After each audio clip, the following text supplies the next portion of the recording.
And what is up? Welcome back. It is Friday night, and you're here with the Average Boys podcast. I am here with my boys, Brian D from Jersey. Don't forget to mute your mic.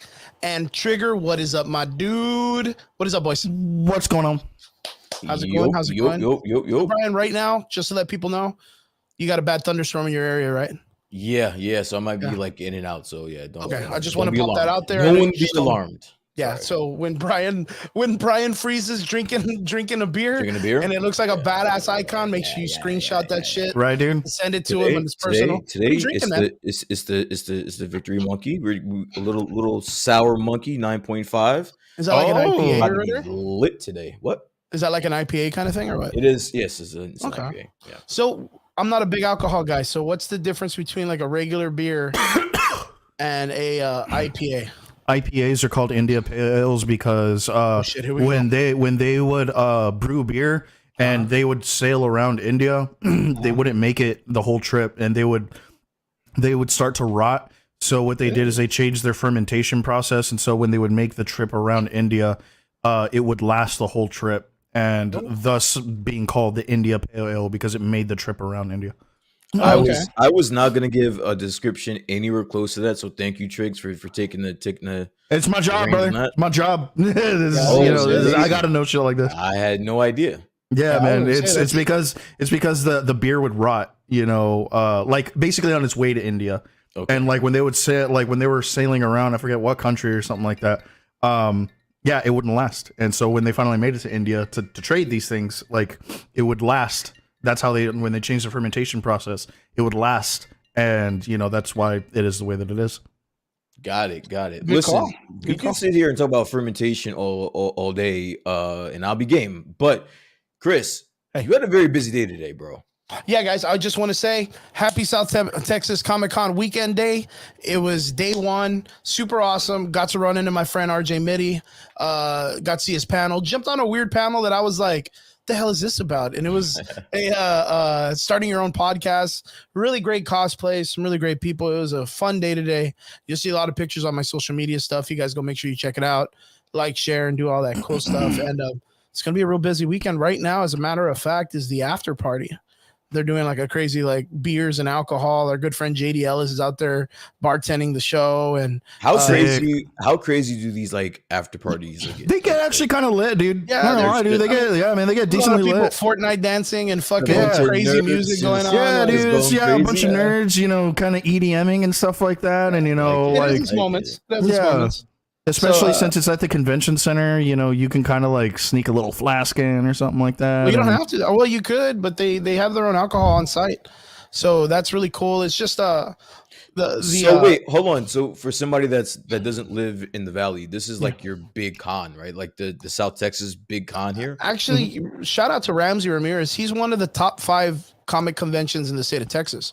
He's made this event to be really, really big, and being that we're in such a rural area, and stuff like that. Yeah, being that our area isn't like super well known nationwide, except for like, of course, violent cities or like education being low, and like or fucking McAllen being the fattest fucking city in the state and nation. I think anywhere you live, local news always pops that shit off just to make everybody do some shit. You know what I mean? They'll be like, "Oh fuck, you live in what is it? New Jersey. New Jersey's ranked the 7th most dangerous city in the nation." And then it's like, "All right, fine, we'll stop beating the fuck out of people. Yeah. We'll chill out. I think they do that shit on purpose. Because like I don't hear anybody when they say like, oh man, McAllen is the fattest city in the nation or whatever. I don't see any motherfuckers being like, man, I'm gonna visit the fattest place. They gotta have the greatest food. I'm sorry, is that a fact? Yeah, it is. You guys have It's actually Brownsville. Yeah, It's actually Brownsville. Y'all fat motherfuckers. You gotta slow down on those tacos and shit. That's a wild stat to have. I'm sorry. Yeah, dude. It's actually Brownsville, but I mean, it's you would pretty. assume It's there's right better there. news than to be like to insult everybody for a weekend. You know what I mean? You would think the that fattest city. That's a wild stat. Wow, that's wild. That's super fucking wild. Most obese. To be most specific. Actually, as a matter of fact, it was super crazy because talking about my boy RJ Mid, he was there today. It's the first time he got invited to South Texas Comic-Con, which I'd been championing him to be a member of this, because not only is he a member of Brownsville, but his family runs the restoration like charter that kind of takes care of the city's downtown area.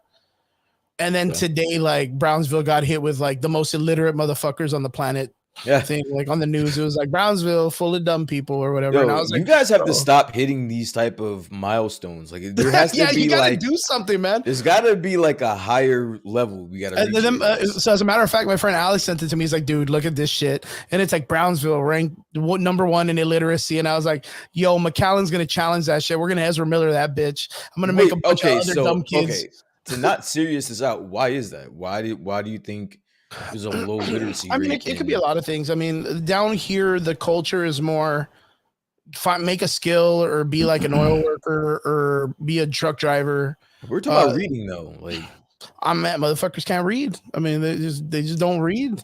Like it's like when they cook, they don't use measuring cups. They just throw shit in pots, just like they feel it.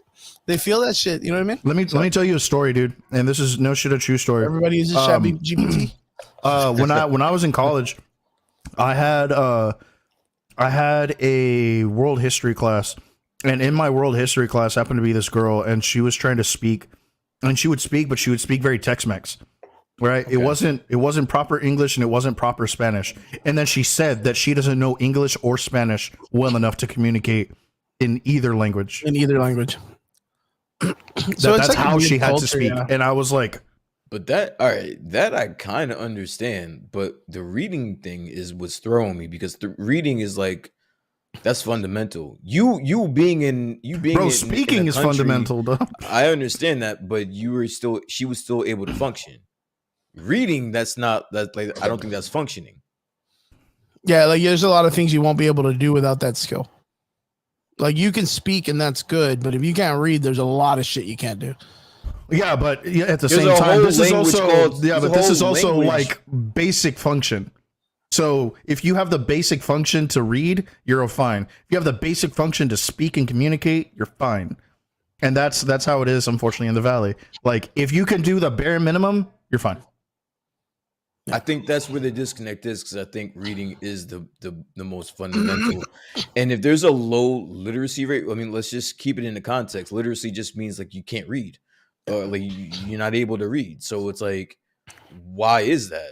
Well, I mean, if you want to take like a personal opinion on this, on my personal opinion, I think literacy is probably not the most important thing of this.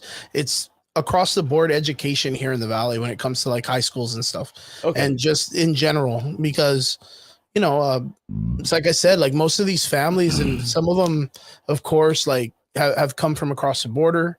So when they enter the school, they get put into learning English classes, and that's like one section. They come in at different ages.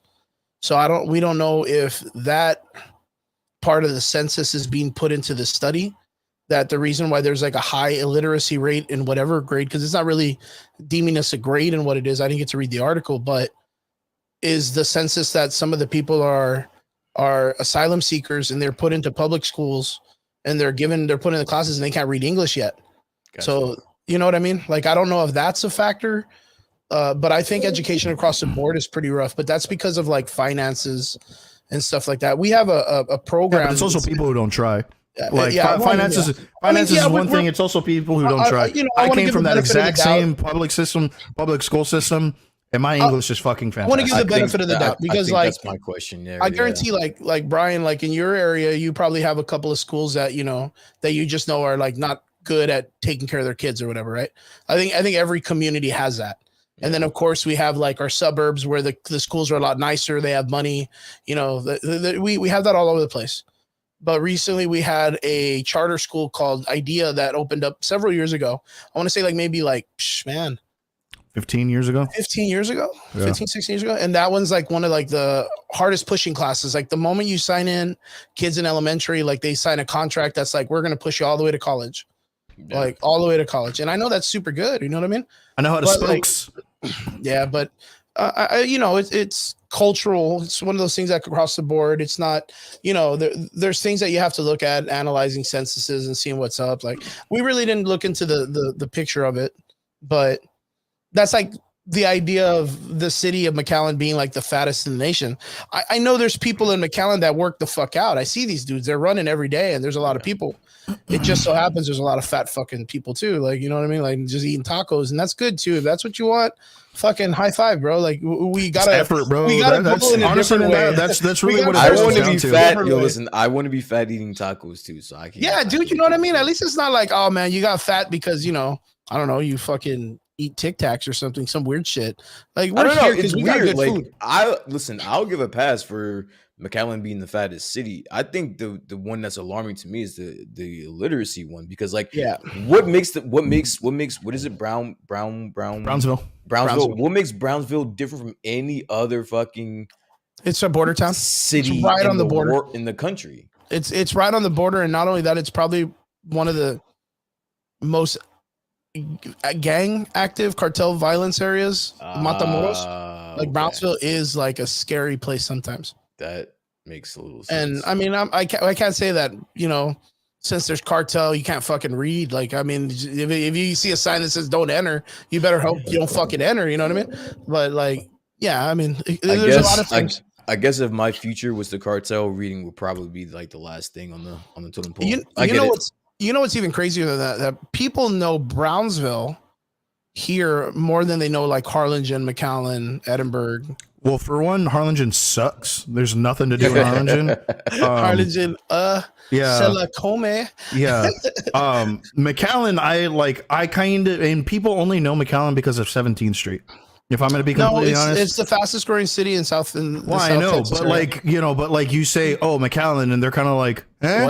Oh, have you ever heard of 17th Street? Yeah. Okay. What tripped me out is there's a Brownsville in New York, ain't there? There's a Brownsville in New York. Yeah, man, we're connected. Sort of, not really. Why is it so expensive to come out there to you guys? Where, to see us? Why is it so expensive? What do you mean?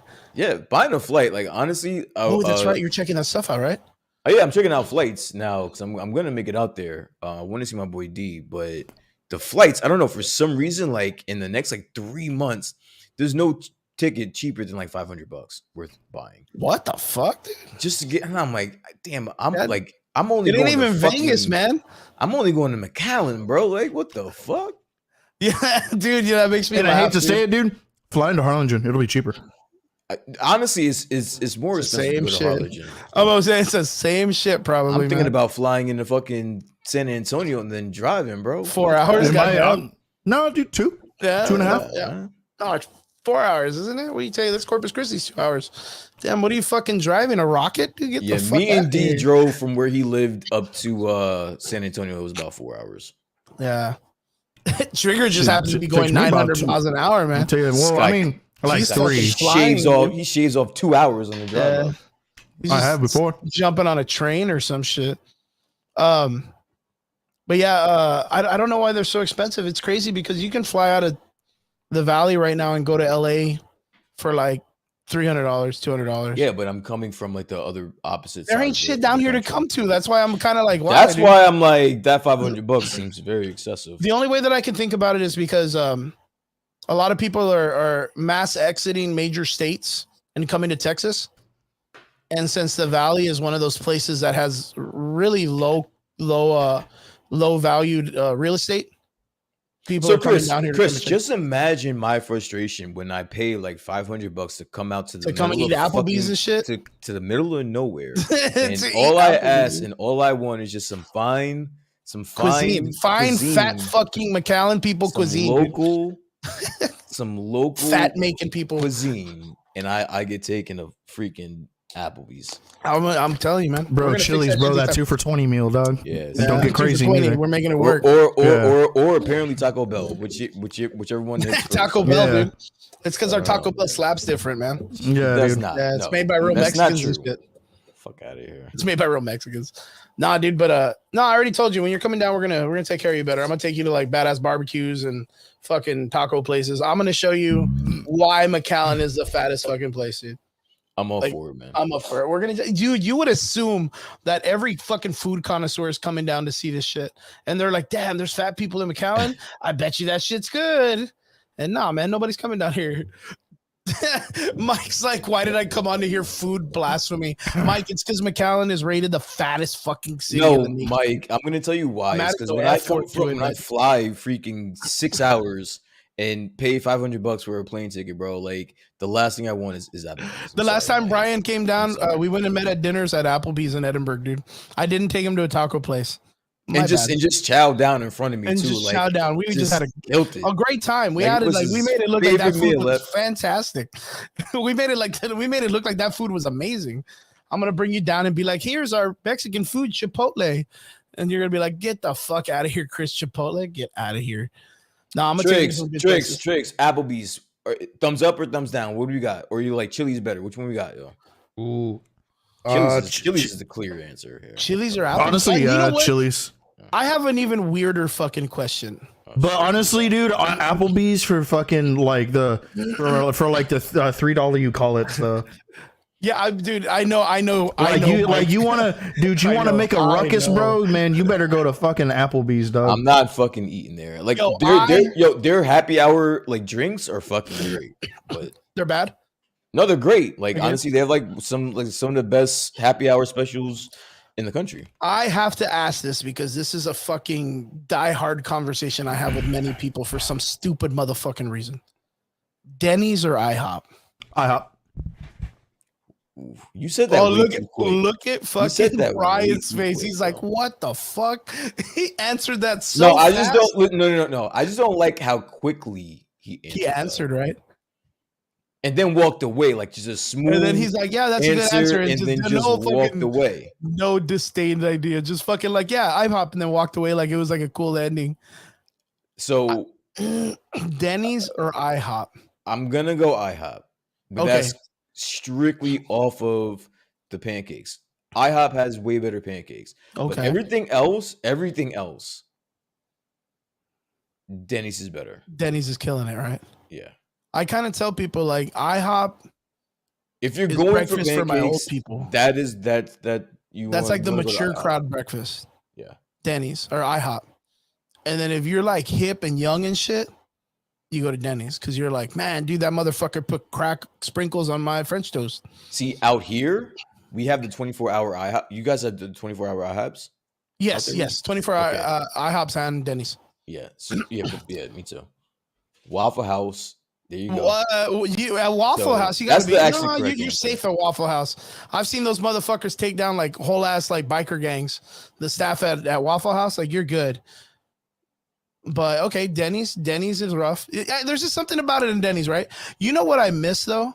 Back in the day, and I'm talking like, man, what was it like 3 years ago, maybe 4 years ago? They used to have like bands make breakfasts. Do you remember that shit? No. They used to have like punk bands being like, yo, try this runny rascal fucking slam breakfast from Denny's or whatever by Sum 41 or some shit. They used to do a bunch of crazy shit. Okay. And I dug that. I thought it was cool. Like they were just taking chances to kind of mix, like, you know, make some extreme shit. Do you guys have a Perkins out there? No, Perkins no. Okay. Do you have an Albertsons? No, but I know what Albertsons is. It's just a grocery store. Yeah, it's a grocery store. I used to live in Texas for a little bit, so I know most of your cuisine. I think I made that up. No, I'm being serious, dude. They used to do some crazy ass menus. Like it was during like the Warped Tour bands.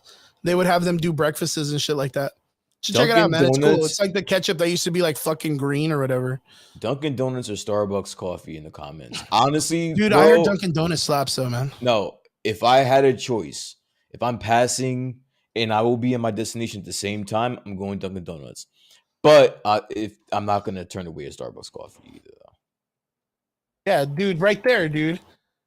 But Dunkin' Donuts is the play there. That's the play. I don't know if you can see this. I'm gonna fucking I'll bust this shit up right now. Look at this. Look at this crap. Look at this, man. I'm doing this for you, dude. That said it was fake. Look, it's right there, dude. Remembering the Denny's Diner Rockstar menu. I mean, who can forget Hoobastank burritos? Yo, how do you remember this? I don't know because I was drunk half of the time. How do you remember this going? But there it is, dude. There it is. Moon Stomper 23. I got you. The good Charlotte. Dude, the Sub 41. I did not even remember. That looks fake. Yo, Yeah, your emo ass was in Denny's because Good Charlotte was 2016. fucking selling some pancakes. Yeah, I know who you are. Dude. Yo, Gym Class Heroes, dude. After school special. Holy. No, that was cool. Like, that was like that's a really cool. I remember because you were all in. You were all in for that shit. Yeah, that was. I thought that was cool. I just thought it was a really cool advertisement for them to build up Warp Tour at that time. That was really cool. Fake news. All right, cool. Coperman says those donuts like ass. Which ones? Are you talking from Dunkin' Donuts? The donuts are real like cheese, or what? I don't know. I've never had the Dunkin' Donuts. They have some of the best donuts. Shadow in 925 says I had the green ketchup at Burger King. They had Pokemon toys, little Pokeballs that had stuff in them, and the Pokeball toys suffocated small children and got sued. Yo, do you remember the golden Pokemon cards that they used to give at those fucking places? I like McDonald's and shit. Yeah, you remember that shit? Yeah. They used to give like golden cards. Right now, that shit's like $12. I know people that are trying to sell that shit for like hundreds of dollars. Dunkin' Donuts. Yeah, man. Shout out to Twitch, man. Thank you guys for jumping in the chat today. I haven't had a lot of guys from Twitch jump in, so that's cool. Blueberry cake is a bomb. Dunkin' Donuts are shit. All right. Yo, what donuts do you like, Coperman? And then Moonstomper says, I went to the Vans Warp Tour in 2006 in Columbus, Ohio, and the front man from Dropkick Murphy's cousin threw up on my friend, and she made it up to him by bringing him backstage. All right. Fuck. Sounds right. I guess. Yeah, that's right. Krispy Kreme donuts. Yo, they're so overrated. He's not gonna Krispy Kremes? Yeah, they're overrated. Yo, that's wild. Yo, so so let me ask you, like, is there a specific place in your cities where you guys live right now that you guys go to get donuts? What's up, Georgie? What's up, my dude? We have like if you want like a commercial corporate place, Duck Donuts is pretty solid. I don't know if you guys have Duck Donuts where you guys live. No, Dunkin's? No, Duck Donuts. Duck Donuts. No, we do not. All right, that's a really good chain. And honestly, bro, I'm telling you, Dunkin' Donuts has solid donuts, bro. I don't know what anyone's talking about. So we have a pretty good donut shop. That's one that Robert just mentioned. Shipley's. It's like a personal own from down here in the valley. And then the other one is there's this one right next to my church that makes like old school croissant bread donuts. And it's called Phoenix Bakery, and I'll make sure when you come down, Brian, I'm gonna take you for breakfast for that place. It's not like breakfast, it's just fucking donuts. Take him to the bakery like right outside San Juan, like on Noel or like Raul Longoria or some shit like that. There's this really, really nice bakery out there, dude. And if you go there like early enough, man, you can get like real good like fresh bread and stuff like that, nice. And like pastries and shit like that, like Mexican pastries, but like good Mexican pastries, not that shit like different dough and stuff. This is in Mexico? No, this is here in McAllen. This is in the valley, but it's just like dude, this is McAllen, bro. City. Yeah, from where Chris lives to that place, it's probably like a 20-minute drive. Yo, I'm gonna be honest with you. Low key, when I was out there last time, I was kind of shook how close you guys are to Mexico. No, I didn't realize. All the time. I can literally go outside. You know shit, bro. You can rock a loogie into Mexico. Yo, I didn't realize how close you guys were to fucking Mexico. That kind of creeped me out. I'm not gonna lie to you. You know what? And it's even crazier because Georgie, where he lives, we exaggerate about that shit. Laredo is like right on the border, like right on the border. Yeah, like that's how crazy. That's how crazy where Georgie lives. So, but yeah, like it's one of those things like you know, it's a lot different from like how inner cities talk about the valley or South Texas areas, because where we're at, like we are like right on Mexico, like right in it. Like we could literally like go to Mexico, have a couple drinks, eat some tortas, and come back and come back in the afternoon. And be scared for our lives just to go get some fucking sandwiches. You know what I mean? You go get your teeth done and buy your meds and come back. You can buy testosterone if you want. If you fucking feel like you want to just be a fucking bodybuilder in 3 weeks, you know what I mean? You can buy all that shit over there, and it'd be okay. But it's just, you know, it's just that there's certain times of the year that are okay. Okay. Like they had that situation that I don't know if you remember, but those 3 people got killed by the cartel, and then the cartel left a note. And they were like, "Hey man, sorry about that. My bad. Here's the dudes that did it. They're really immature. We didn't really mean that. We didn't mean it. No touchbacks or whatever. I don't know what the fuck they did, but yeah, dude, it can be a little scary, man. Nah, Alex, I'm definitely coming back. 1000%. Like, yeah, straight. You'll let us know when he's coming down. Yeah, so, definitely. Straight up, making sure I'm catching up with everybody in the comment section. I watched the show in Disney about drug smuggling. That's my kind of show. Yeah, I was gonna say I feel like that's gonna be like it's called the fucking Rescuers Down Under or some shit. What is it? And Mexico has a ton. We're in border towns. Yes, we are. George, there's that little hotel that's like right on the border. That shit scared the fuck out of me when I took one of my fighters once because we went to the parking lot and you can literally see like Mexico through the fucking like stone wall. And it just feels like someone's gonna like fuck, I don't know, pop around at you. You're just like, you're always on high edge. South Texas Comic Con was today. It went pretty good. It was a pretty easygoing day. There was a lot of people. I would say at least close to maybe a couple thousand.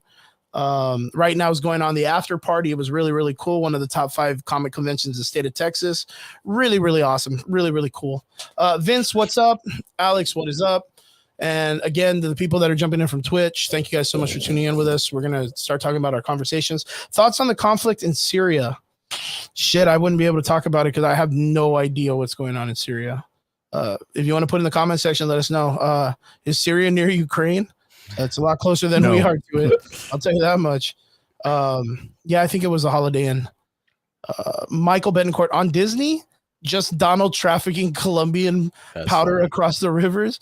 Man, dude, you guys are on fire today with all this like crazy stuff. That's awesome. Yeah, Alex will be out there tomorrow taking pictures, so he'll be posting up. So guys, just remember to follow Alex, follow his Facebook, so that way you can check it up and see the pictures for tomorrow's South Texas Comic Con. They're always taking my oil. So wait, let me ask you a question. What's the next big convention out there? Like, do you guys have another one, or this is like the end all? The next biggest ones that we got. There's one called PokeFest, which is coming up, which is I guess Pokemon themed. It's run by our friend Margaret, which is really, really cool. Yeah. Then there is Anime Fiesta. We have a couple of smaller ones. They're called like the United Collectors Expo. Those are a lot more chill. They're more like vendor oriented, but you know, still fun. You get a lot of the community going out there to kind of like represent, show off their costumes, have a good time. Wait, what kind of snacks we got, Triggs? What's going on? What's in the snack box? A lot of oil, but we're more like a Win City now. Yeah, Anime Fiesta. We need a box unveiling right now of Triggs. I can see fucking chips ahoy up in here. Thank you. Got a Nas, best Nintendo handheld, like a straight Savage. Oh man, that's Nutter Butters. Bro, like you got Savage. All the food, man. A wall. Alhu. Okay. All right. So now when we talk about why your cities are like amongst the most, this is it. I'm in Austin. Doesn't count. I'm in Austin. But you're from McAllen. You're just taking that shit somewhere else. You're trying to Ezra Miller that shit over there. You got a straight gift box of diabetes in just one shot right there, bro.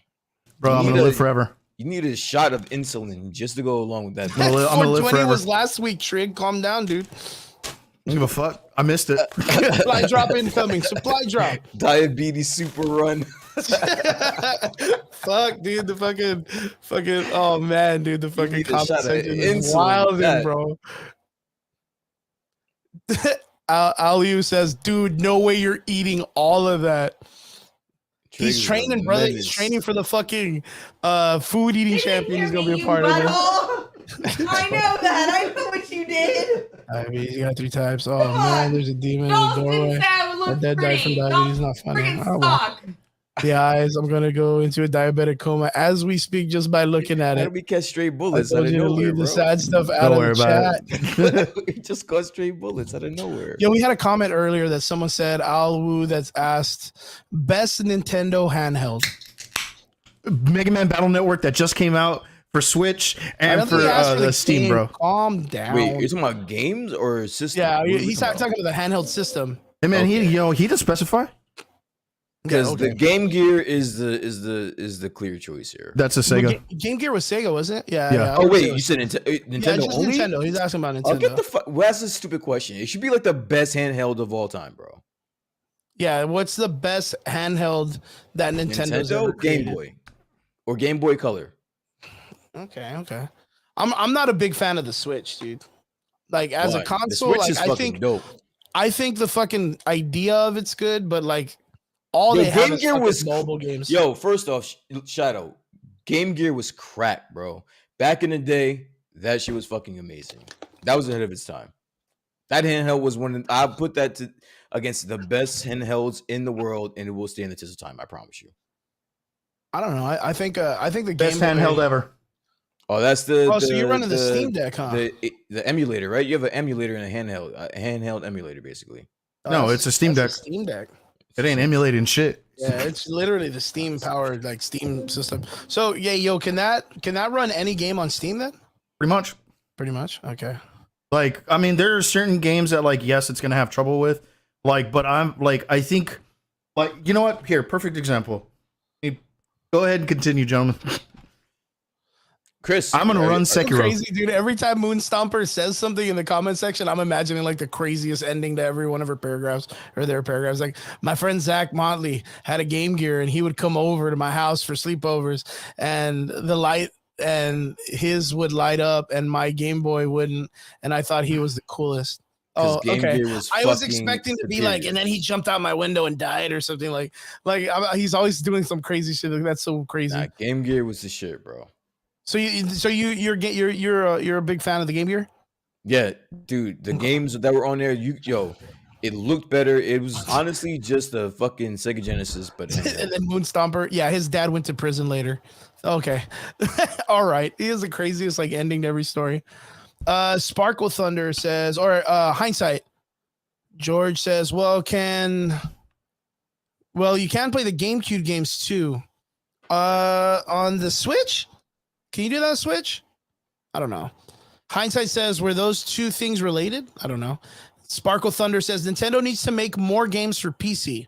I hate when the trailers come out for Nintendo and that shit looks dope as fuck, but then the gameplay is like at 720, 15 frames per second. you know how many fucking copies Nintendo sells? They don't give a fuck about PC. Yeah, like I kind of feel like they kind of rush to do like and just stay median and everything, but I just think they're getting That's fucked, Elden dude. Ring. Like, because they haven't jumped on like the modern warfare thing, and that's the thing that's been talking about right now, right, Triggs?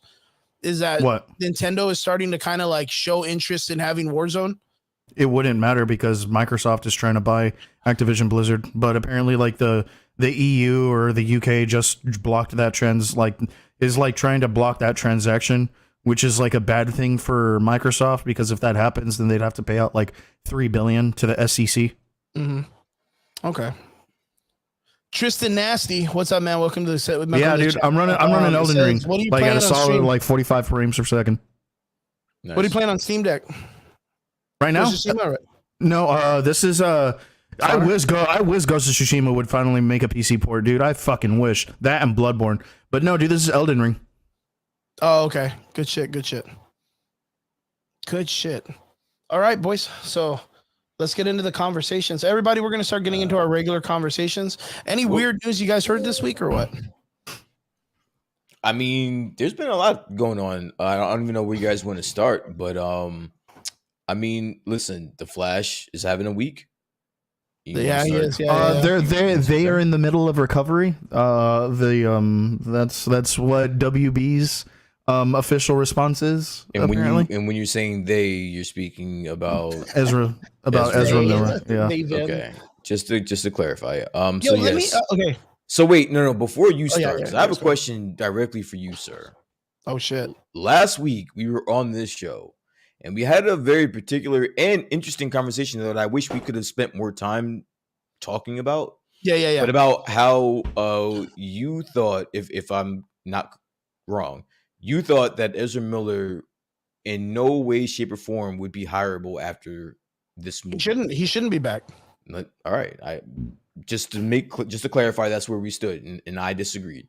Now, after seeing this trailer that came out and the reception for this trailer, do you still feel that way?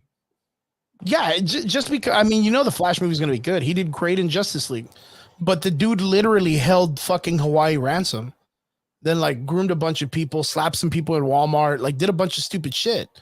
Like he needs to be held accountable. And all they did were they were like, oh, we're going to send him to therapy and he'll be all right. And he comes out and, says, hey guys, well, thank God I did that. I feel way better.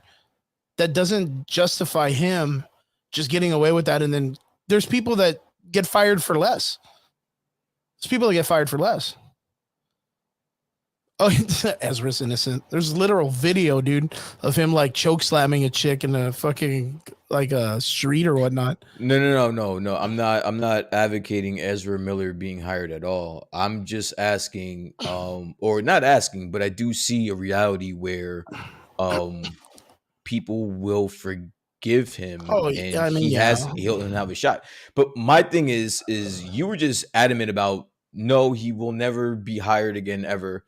And I honestly think that after this trailer and the reception that I'm seeing, there's no one saying, oh, fuck that trailer because fuck Ezra Miller. I'm not seeing that. Now, if you're seeing that, then that's something different. But all I'm seeing is praises and adoration and people applauding this trailer. Yeah, because people want to see a good DC movie and they think that's what makes it successful.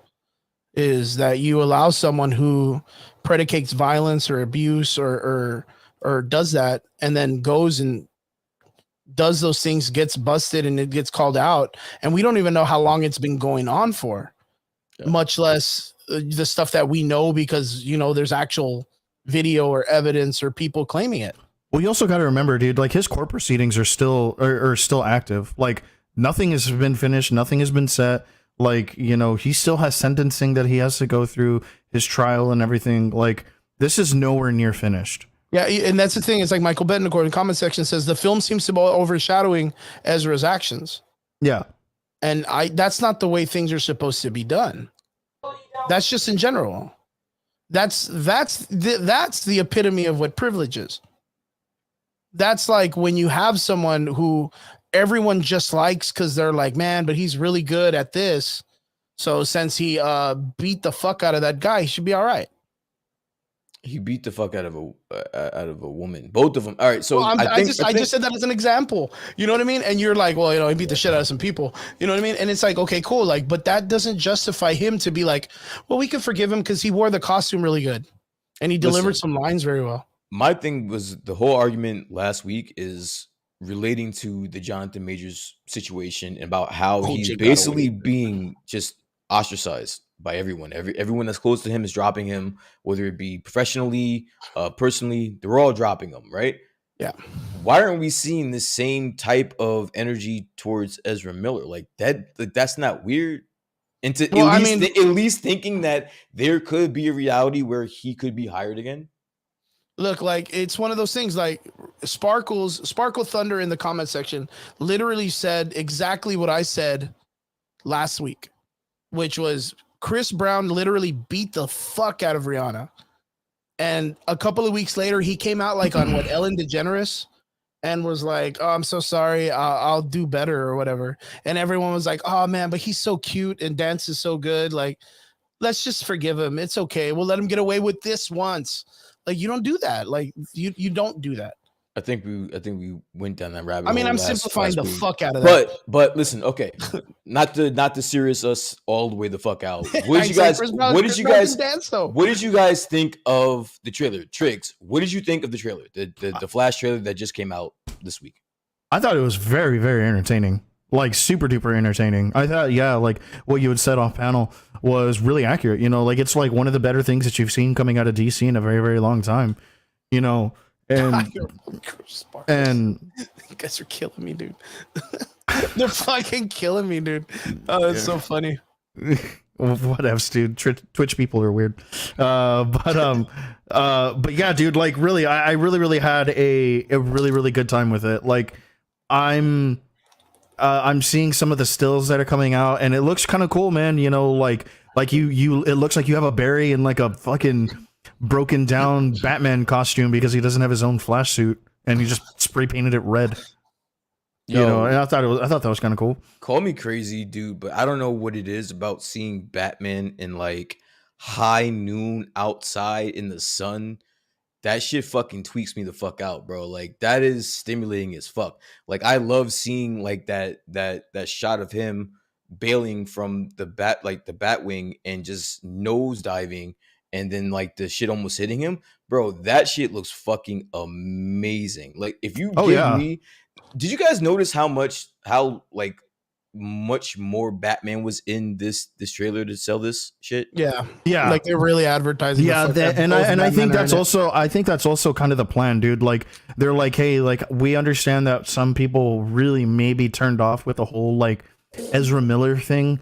So we're gonna throw as much Michael Keaton in this as we like possibly can without deterring from like the Flash. Michael Keaton, they gave us Ben Affleck, they showed us dude, and Sasha Cale as well. They showed us everything in this trailer. Like, I'm pretty sure we saw the majority of it. Really just kind of like unloaded everything in this trailer to kind of really lock down people.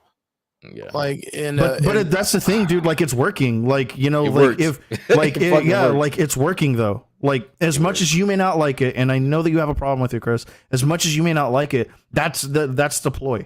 Like, they're going to they of course have thought about this with the exact same notion of people like you. Like, I don't like Ezra Miller for this thing, and I don't want to like be overthrown with so much of it.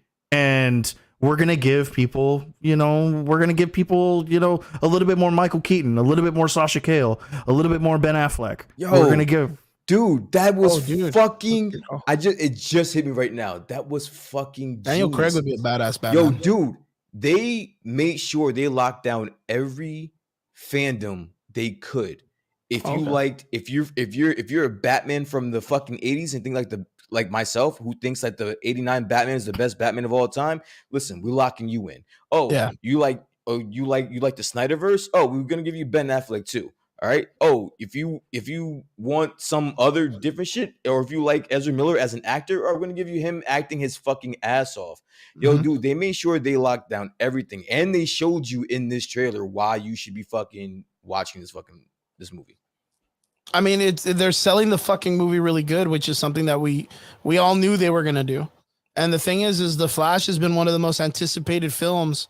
Like, shit, it's been a while that this movie was supposed to already be out already.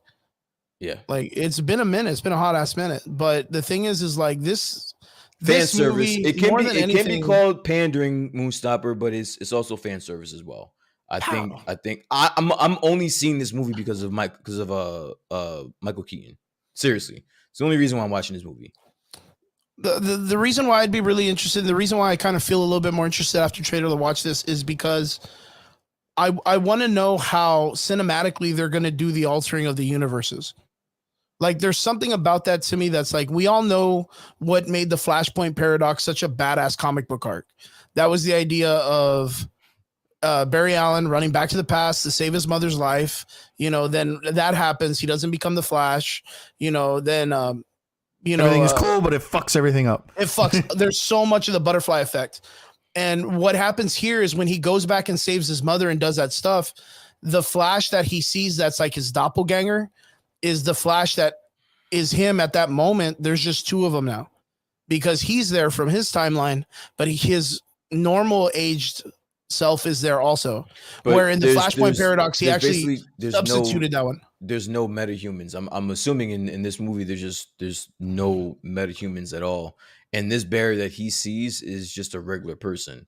He doesn't have any powers. He doesn't have anything. Nothing. It's really crazy. I don't think it's the fact that there's no metahumans. It's just the fact that Barry didn't go through the events that made him the Flash. So in this one, I think like all the electricity that you see, yeah, his parents lived. He had no reason to be a forensic scientist, and so basically he's just recreating the event of what happened to him, and that made him the Flash. Yeah. So Shadow asks, so I'm not nerd enough, which is understandable, dude. That's why we're here. How did the Flash get his powers? Some chemicals that were in a forensic lab and fucking straight up lightning, dude. Like, we're not even talking about like a shot of tequila, just straight up fucking lightning bolt just hits him in his office. And after that, he ends up becoming just the fastest dude on the planet. But what comes with that is the idea that his powers also give him the ability to run so fast he can run in time and he can run between multiverses. So that's literally it. What makes him such a great superhero is that he's actually one of the only superheroes that sacrifices himself to save the world. Like, he's one of the only ones in the DC universe at the time. It's already like everyone does that shit every weekend now. But yeah. That's what it is. Batman did it once, right after him. Yeah, in Infinite Crisis. Infinite Crisis. Yeah, but like it's just very crazy because, like, of course we've seen it in the trailer where the other one ends up getting superpowers also, right? He ends up getting like the Flash powers, and he's wearing like some partial Batman suit. Yeah. Like, I think it's interesting. I don't know how it works, but I mean they'll probably explain it better in the show. What I think what's going to happen, and this is just on call, is through some kind of like toys that they've released. We saw that they have like some weird villain, right? That's all covered in like a black crystals or something. And I'm assuming that that's going to be the second Flash from this universe. But I think he's going to fall or crash into that black goo that's in the Superman spaceships. And that's what's going to cover him and make him like the Black Zoom Racer or like Black Death. And it's going to be chasing him through the, like, I don't know, through like the Speed Force and all that other shit. I like that, man. Fucking people are going wild. So are we hyped to see this movie now? Like after that trailer, are we hyped? It's the Flash, dude. Like the Flash from the Justice League movie. Like, of course we're hyped. Okay, hyped enough to see it first weekend. Triggs, are you seeing this movie first weekend? Yeah, I'll see it. Are you? Chris, are you seeing this first weekend? Are you gonna? Yeah, I mean, Rob is pretty adamant about making sure I go with him. It's like his birthday weekend. Like, he's really trying to get me to go. Yeah. He's like, if you don't go, I'll stop supporting your fucking show. So are you? So that's a yes, right? You're gonna see this first weekend. Yeah, more than likely, I'm gonna watch it first day out. Okay, me too. Anybody in the comment section, let us know if you guys are gonna be trying to check out the Flash first day out.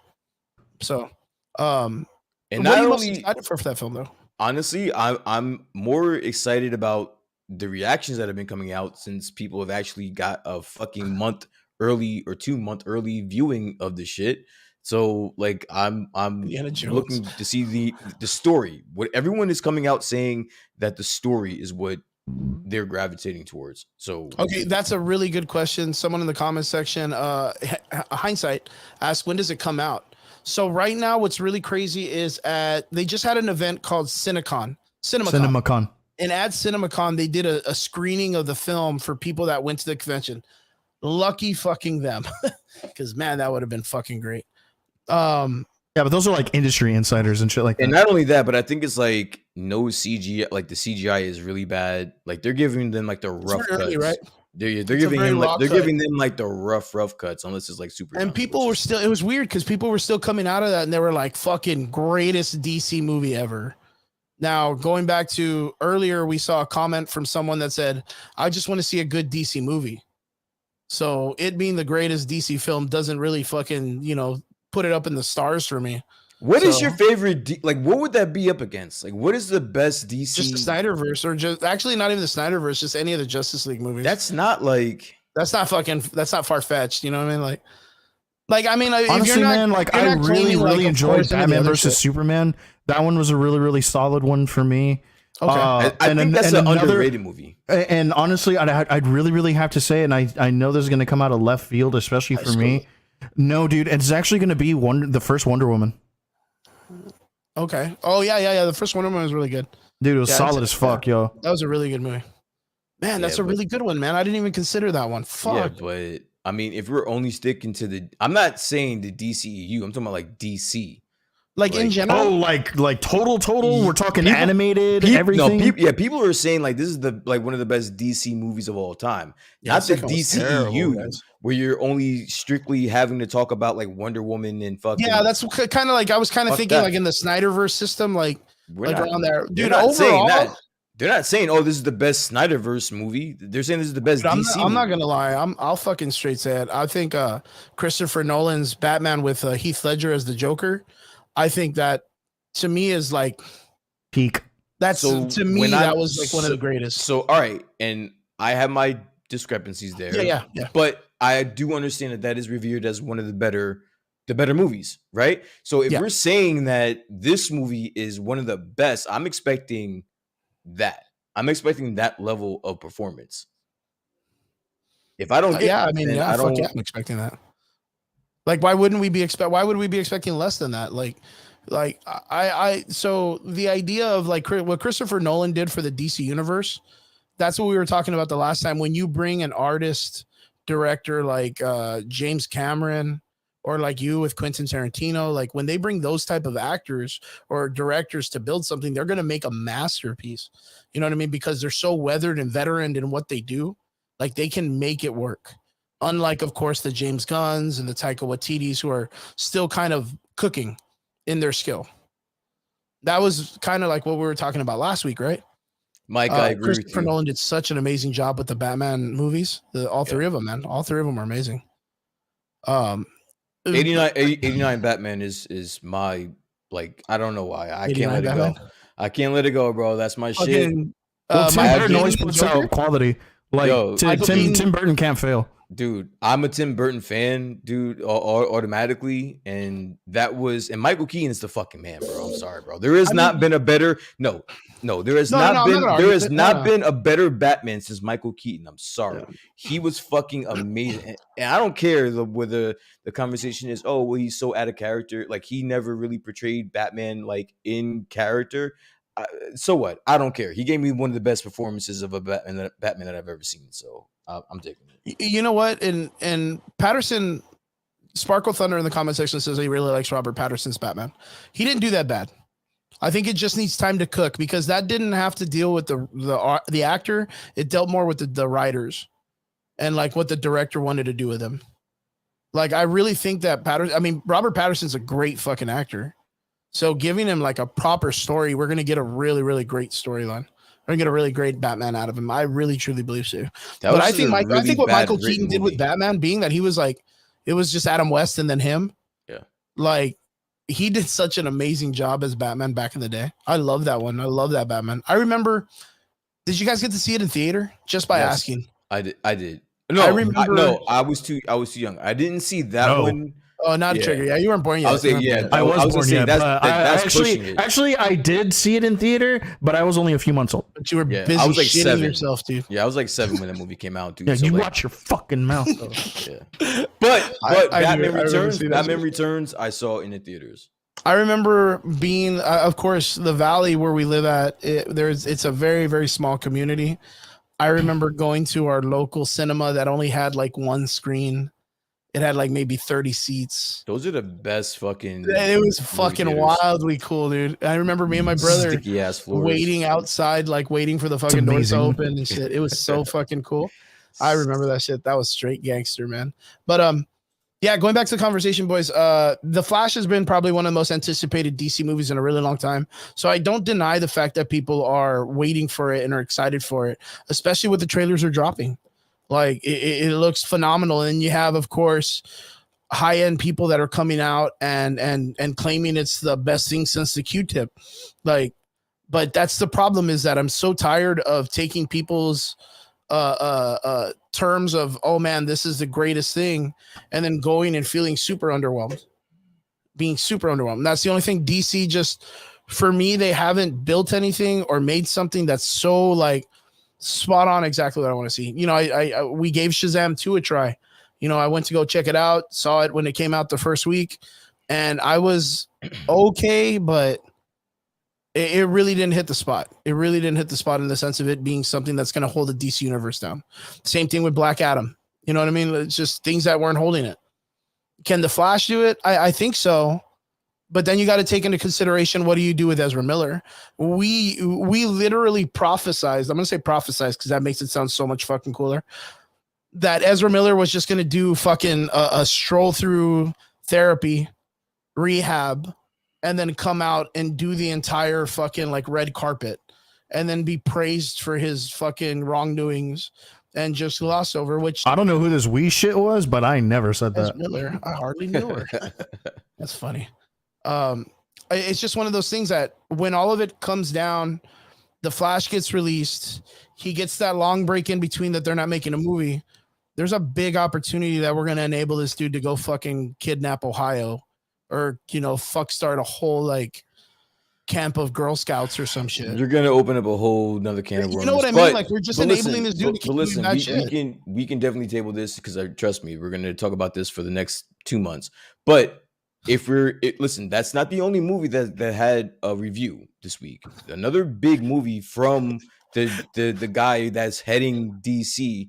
Another movie previewed, or not previewed, but like came out, and a lot of the early goers are saying that it's a great movie. Dude, fucking the Twitter guys are going nuts, dude. They're like, Ohio, fuck it, he can have them. He can have it. Dude, MGK's over there, dude. He'll be fine. Yeah, Lonely's like, oh, I have a friend in Ohio. Can we spare him? Ezra can have the rest. Fucking wilding, man. That's so crazy. Yeah, straight up. All right, boys. Onwards. Really awkward fucking story that I just recently heard. And this goes out. If the Twitter guys are up on their fucking news, they're gonna be all about this, dude. What do you say? We're not Twitter, or no? What is it? Twitch. My bad. Twitter. Oh man, did I say Twitter? I've been saying Twitter this whole time. My Twitch guys, okay, and girls.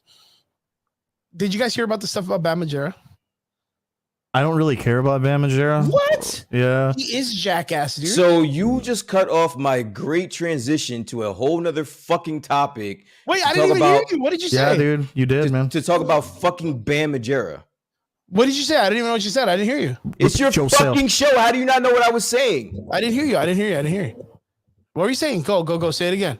No, I was saying that is not the only movie that got an early review. That the reviews are coming out. Guardians of the Galaxy, who is directed by James Gunn.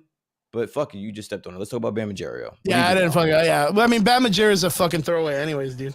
We don't need to talk about. You're right, Moonstopper. We're talking about Bam Margera. What are we talking about? What happened with Bam Margera? Moonstopper. Hey man, yeah, dude, I forgot, dude. It's your show. We're just running it, dude. Yeah, what's up, yo? Yeah, straight. Ezra Miller walked so Bam Margera could run.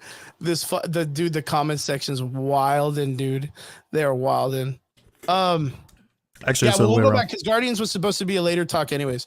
So, because we're gonna talk for a long time for Guardians and all that shit. Marvel and DC will cover heavy, and then but Bam Margera is just a throwaway. So. The thing about Bam Margera is I'm going to read this to you guys from NBC News.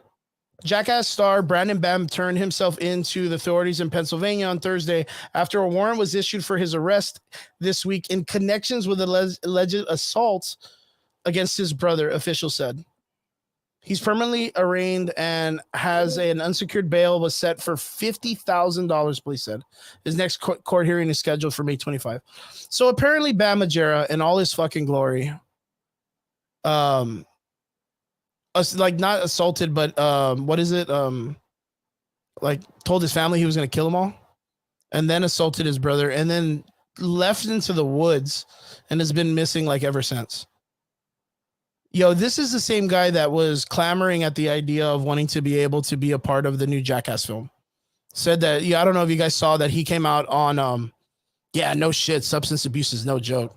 Yeah, he threatened the family. He had came out on Steve-O's podcast. I don't know if you guys ever watched like the Steve-O podcast that he does in the RV and shit. Are you guys familiar with this or no? No. Sometimes, right? Steve-O's been doing, Steve-O's been a pretty solid individual, being sober for several years, doing tours, comedy tours, keeping up on his stuff. But, he's maintained. Bam Margera got real pissed off and tried to sue the Jackass guys when they made the recent Jackass movie because they didn't approach him, but that's because he's still under substance abuse. So like, it's been a pretty big downward spiral. I just thought it was wild as fuck to hear that he was threatening his family and talking about wanting to kill him and all this other stuff. But that's the equivalence to like the Nate Diaz situation, right? In New Orleans. Where he attacked the fucking Logan Paul lookalike. No, I know that he like beat up somebody, but I don't know. I don't know if it was or think it was a Logan Paul related situation. Yeah, the guy he beat up is the Logan Paul lookalike guy that did the Prime videos on Logan Paul's TikTok. Sucks. Yeah, so this guy, I don't know how it even started, but Nick Diaz, I literally think thought it was Logan Paul and wanted to fucking fight him in New Orleans. So he put him in like a fucking guillotine, choked him out. And the guy literally like fell to the ground and fucking banged his head on the ground and cut his head open. It's been a wild week for these motherfuckers, man. Wild fucking week. But like I said, throwaway, nothing important. But Brian, let's bring it back. I'm gonna bring it back for you, dude. What have you guys heard about the early reactions for Guardians of the Galaxy 3? I'll be right back. Brian, he's gonna go right back. What I've heard is that Zoe Saldana has also come out and said that she's pretty much done with Gamora. So like, I don't know, man. Like I know that both Batista and now Zoe Saldana have both said that. That is just that. Like, I'm like, damn, dude. Does that mean she's gonna die too again? You know, I don't know, man. It's super crazy because I mean, we do know that in Endgame, guys, we're jumping into Guardians of the Galaxy 3 is going to have a release soon. I believe it comes out the first week of May, right? It's like May 5th, like 11 days or some shit like that. Yeah, it's going to come out literally next week. May 5th. May 5th, yeah. It's going to come out May 5th. Yeah, literally 1 week from scenes. today. Yeah, May 5th. There's been a lot of up and talks. There's a lot of people that are saying that the movie they've heard is not good. And then, of course, there's a larger group of people that are, you know, they like James Gunn and the movies that he makes. And they're saying it's a really, really solid movie. We're not going to talk any spoilers, just stuff that's in trailers. Well, not like there are any spoilers for us to talk about. The fucking movie hasn't come out yet. So, yeah, we can't like, talk about it. so, but I mean, like, you know, if this just came from IGN and Atlantic. And like, so from like Atlantic, what they're saying is that this is like a really, really good like goodbye for the Guardians of the Galaxy team. You know, that it supposedly fixes a lot of what Marvel's been doing wrong, and you know, and that's just that like they're giving more credence to like what's going on instead of like these like super duper interconnected stories that are like trying to build on a new like phase or something like that. That this like, and I think that's always why I kind of enjoyed the Guardians movies, because they were always still pretty isolated events. Like nothing that happened with the Guardians really ever affected like the phase 1 through 3 ever. What do you mean though? I mean, that was the whole like Thanos run. Like everything consisted in. I mean, but Thanos was such a small. anything. Yeah, but Thanos was such a small part in like the first Guardians movie. It was all about Ronan. The second one was all about Ego. Yeah, I mean, yeah, all right, yeah, I can consider that. And I mean, it was only like what the reactions of Gamora or her talks of like being the daughter of Thanos that she had to regulate her life about or around. Yeah, and other than that like there's a connection between that team and what's gonna end up coming, so you know that like Guardians was gonna be around somehow. I don't know. Sparkles makes a really good point when he says, "Wasn't the entire first movie about an Infinity Stone?" Yes, but I mean, so was the second Thor movie, and you know, yeah, it even ends on the Collector's Planet, right? Yeah, the second one. I mean, yeah, I guess they're in that, but it doesn't really like do anything to the overall nature. It just kind of expands the story. So far, what have we heard about Guardians of the Galaxy 3 in the sense of it being good or bad? I heard it was one of the best MCU movies in a very long time. Since I've heard the same thing. Since Endgame. That's what I heard. Quote. So can we associate that with the idea of like maybe these people are trying to be nice because they get to thank you, Mr. Betancourt, or do we kind of like they came out? Do you feel like it's a genuine thing? Okay, so to answer Michael Betancourt, from what the reports are saying is that the stakes seem very high in this movie. So maybe yes, the first two movies felt like there were no stakes. It had no connection to the MCU or whatever. But I heard like this movie is different. Like it has a direct correlation to the MCU universe, and that there are some stakes on this one. What they are, I don't know. I'm sure the spoilers will start leaking, now. But there actually have been like a couple of small little snippets on YouTube, but like these are like official like press releases. Like these are like good quality videos, and one of them is like Adam Warlock just absolutely rocking Nebula, and like literally right after that, I ended up reading a report that fucking Adam Warlock is only gonna have 10 minutes of screen time. I like that though.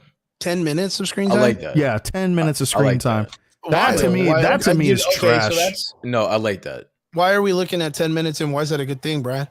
I like that because it's not a movie about Adam Warlock. This is the Guardians of the Galaxy movie with Adam Warlock. I don't need too much of him, bro. Like we're gonna listen. If they do what they're supposed to do with Adam Warlock, he's gonna be in plenty of fucking movies, bro. This is not a fucking Adam Warlock movie. This is a Guardians of the Galaxy movie. I want to see majority Guardians of the Galaxy. I don't want to see a Guardians of the Galaxy where Adam Warlock takes over the fucking movie. I don't want to see that. Okay. Okay, I mean, I'll give you that much, but like, I mean, the entire phase of Adam Warlock was kind of ruined because they already did like his most important arc in his history, which was like the Infinity Story. Like he was supposed to be there back then. So That's true. Yeah. So right now was, they're like, going to integral to that introduce story. this character to us, and the only thing he literally has left is like what the shit. I mean, off the top of my head, the Annihilus. But that statement does not make my statement less true. Like, yes, if you were going to have Adam Warlock in the Infinity Saga, then yes, have a lot of Adam Warlock. But I mean, the only thing that I could see them really doing right now with Adam Warlock would be like the Infinity Watch, which is instead of Guardians of the Galaxy going into like a fourth thing, they just can it and be like, well, now it's Guardians of the Galaxy, sort of, but it's the one that Adam Warlock runs because Star-Lord becomes, the fucking Prince of Spartak or whatever the fuck he does in the comic books, but whatever they do in the movies with him. We do understand that there's this idea that there's maybe a couple characters that are supposed to die, and James Gunn's not afraid of, killing off a bunch of dudes. We can kind of come to terms that Dave Bautista for sure has voiced his opinion on his role as Drax. And he's like, I'm fucking done. I want to be written out. Like I'm done. So, and then the other thing is like the trailer kind of forces this idea that Rocket's going to die. Right. And then everybody associates his death being that Yondu died in the last movie and he's supposed to be like Yondu. Right. So we can associate that. Now Triggs recently heard about the Zoe Saldana situation where Zoe Saldana is like, yeah, I'm pretty much done. You can write me out. And her character just came back. They killed her character off in Infinity War and they brought her back to the multiverse or whatever. And now she wants to be killed off again or not be returning to the character. We talked about Guardians of the Galaxy when the first trailer came out, and I talked about the white-haired character that's running in front of the higher evolutionary, and now it's ended up being that's actually the character that I said it was, which is what's her name? Phyla Bell, or what's her name? Phyla Bell, right? That sounds familiar. The girl with the sword that used to be in Guardians. She looks like Adam Warlock, but she has a sword. She dated Moon Dragon. I know who you're talking about. I'm trying to remember. Yeah, I think it's Phyla Bell. Let me see. Phy. Yeah, it's like PHYLA. Yeah. PHY. What are we saying? What about her? Well, that's going to be if they introduce that character as a character. Phyla. Yeah, Phyla. Yeah, there we go. Michael Bennett. Yeah, I was gonna say just let Mike get it. Yeah, Mike helps us out. Thank you, Mike. Just keep going. Yeah. Phyla Bell is this character who also ends up becoming a member of the new Guardians of the Galaxy. So what the trailer has also shown us is that all the people that are going to leave the cast are actually their replacements are there already. They're all being introduced at the same time. So it to me, it's just kind of weird. Like, yeah, I understand like Phyla Bell gets like 10 minutes. another character that's supposed to come in another 10 minutes. But there's been so much hype about Adam Warlock being that he was like teased in the second Guardians of the Galaxy film. And we never got him throughout Endgame, which a lot of people wanted him to be in because of the story of the Infinity Stones. And then to bring him out in Guardians of the Galaxy, hype up the guy that is now being that character, how he lost weight and built muscle, and show him and all this stuff, and then be like, okay, here's 10 minutes. Like we even I don't see a problem with that. I mean, we even associated the idea that Adam Warlock was going to casually be a villain of the Guardians of the Galaxy to begin with. Okay, but he's not, and I think that's another part of this. Is like if he was the big bad, the villain here, then I understand that. But if he's not, then you have a whole story to tell with a villain and a whole fucking slew of people. We don't have time for. I don't even know why you have him in this movie in the first place. But okay, he's gonna be in it. I'm not gonna turn down fucking Adam Warlock. All right, let's go. I don't need him to take over the whole movie. What's supposed to be the runtime on this film? Probably 2.5. You think so? Yeah. Check that out real quick. Well, how do you guys feel with all the stuff that's being released about it and everybody talking about it and stuff? See, I don't like the fact that Adam's only going to be there for 10 minutes, because if that's the case, then it's only going to be very, very sporadic, right? If that's the case, then it's going to be either very, very sporadic. And if I was in the movie making, or if I was a story writer, then I would have just had him in Act 3. I can give him a good solid, like 20, 35 minutes, of good, 2 hours, like good action, good comedy, good story development. And I still get enough of the character with a good introduction and like some sort of development of the character. I feel like 10 minutes isn't enough to really do all of that. Okay. I don't think you guys understand how long 10 minutes is in a movie. I perfectly understand how much and how little 10 minutes can be. I think that's a lot. I think honestly, especially okay. And let's say you're true, right? Let's say you're true, and you only get a third act with Adam Warlock. 10 minutes is a lot, bro. No, in a whole third act, in one act, I think 10 minutes is a lot, yo. It's really not though. An act is usually like around 30 minutes or 45 minutes. You give me 10 minutes in the third act with Adam Warlock, and he's just blown shit up. But you also know that that's probably not going to happen. He's probably going to be throughout the movie, so you're only going to get like 2 minutes here, 1 minute there. I don't believe that. I think this movie is going to be Guardians of the Galaxy centric, and I think that you're going to get a little bit. But that's the thing. He is a Guardian. Like in the comics, he is a Guardian. So to say that, as of we know right now, he's not though. As of what we know right now, he's not. So what I'm saying is, you're gonna get a lot of Guardians. We're gonna close up a lot of shit. We're gonna start saying goodbyes to certain fucking characters, and then we're gonna give you fucking 10 minutes of Adam Warlock at the end. I don't mind it. I think that's a great fucking way to do that. Yeah, I don't agree with that, but at this point, it's just a agree to disagree sort of thing. That's fair. Because like here, my other argument would be with this, right? Now, granted, I know this movie isn't going to be quite as long as this one, but Dune, right? And we're going to talk about Dune in a little bit. But the thing is, I mean, dude, Zendaya's character only had fucking 9 minutes of screen time in all of Dune. Do you know how fucking integral she was in that book? Stupid. Yeah, I mean, integral. that's a good point, right? Like, because if you break it down, did you see Dune 1, Brian? Yes. Zoe Saldana's character comes out. Zendaya. Zendaya, right? Zendaya? Yeah. She comes out for 9 minutes. 9 minutes. Throughout that whole movie. And that felt pretty short. Because it was only like, what, the ending, really, when she comes out? Well, yeah, that was like the 7 minutes of her fucking character with like 30-second that's a really good way to put it in throughout. perspective. Because, yeah, her character, when she did come out, watching it, and I remember what I felt like, I was like, wow, dude, I thought this chick was supposed to be in the movie like for a long time, or like she was a character in it. And it felt pretty quick.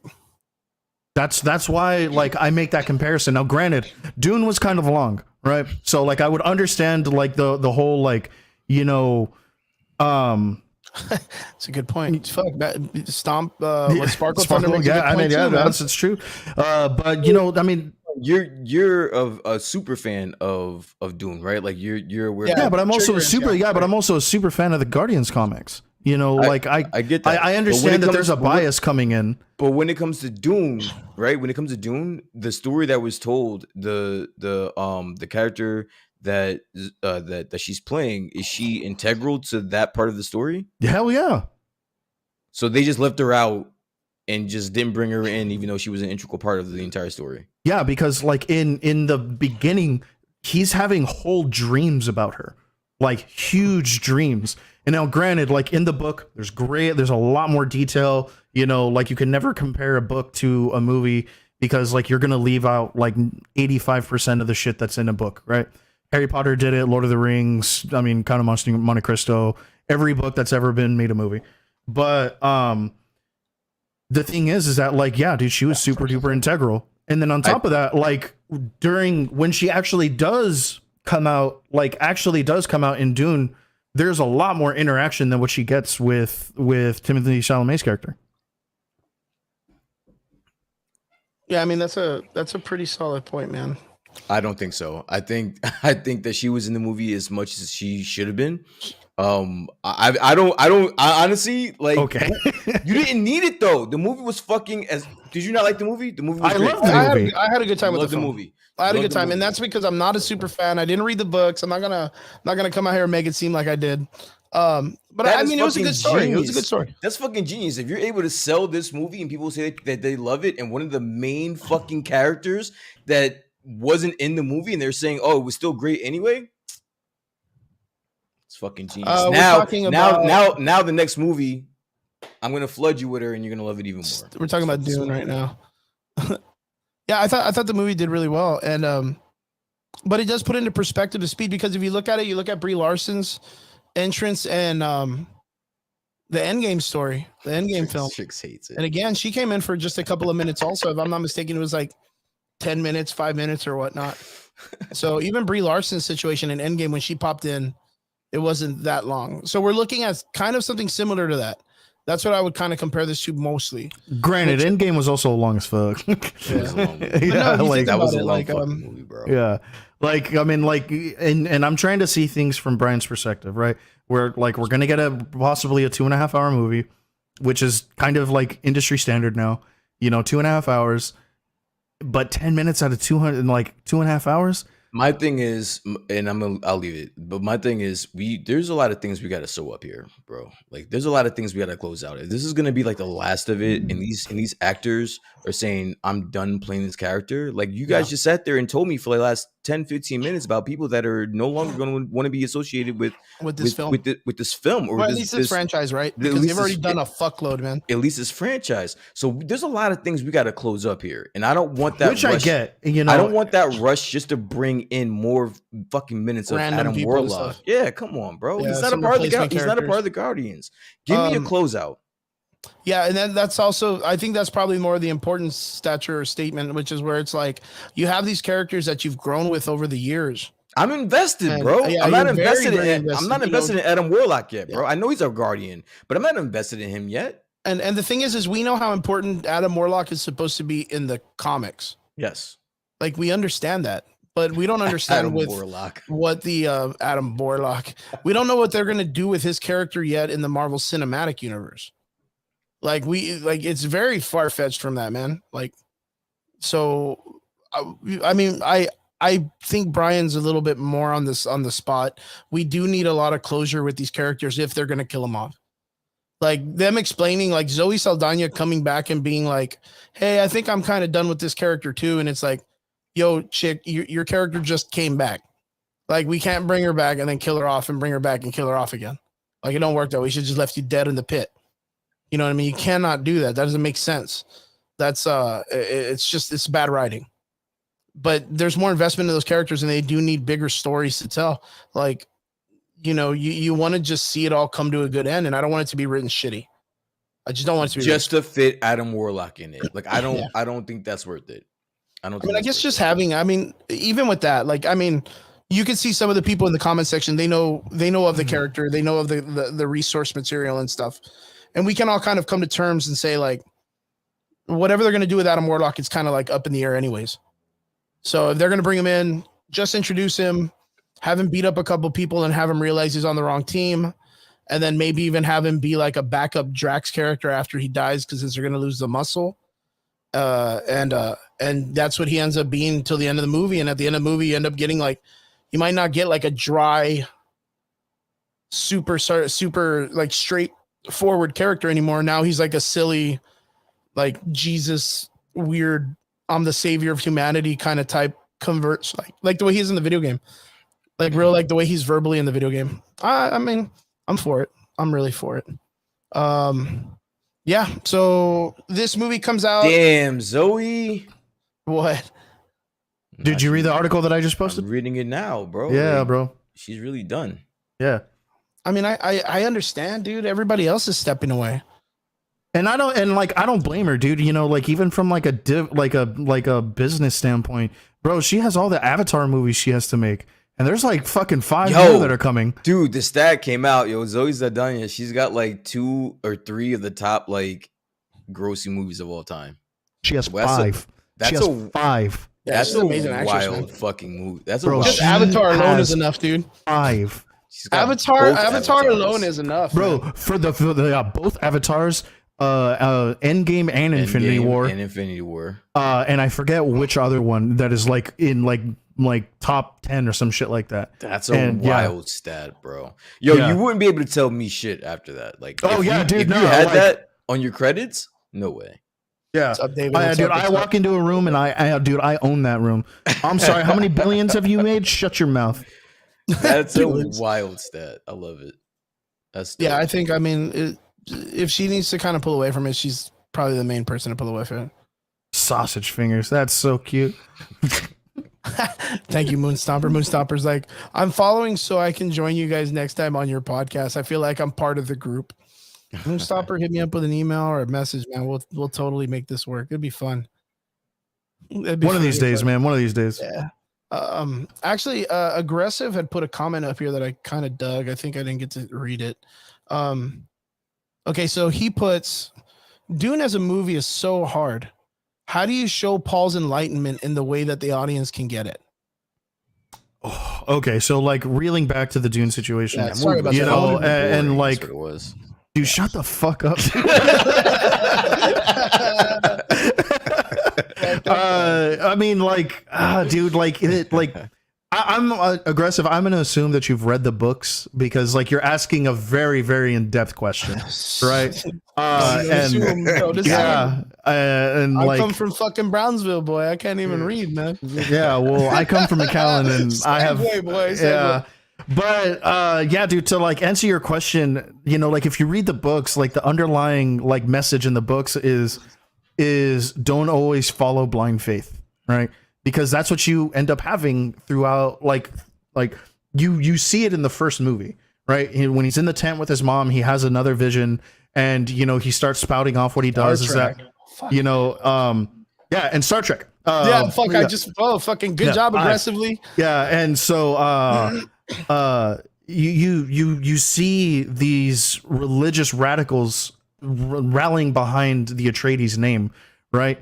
And then you have people who just follow blindly behind a Messiah, you know, being Paul, and showing that enlightenment. I mean, they've done it before, but I think in Denis Villeneuve's like vision of all of this, it's going to stem really, really heavy into like the good, like the duality of like all of it. Like, do you follow blindly, or do you follow behind me because I'm actually a good leader?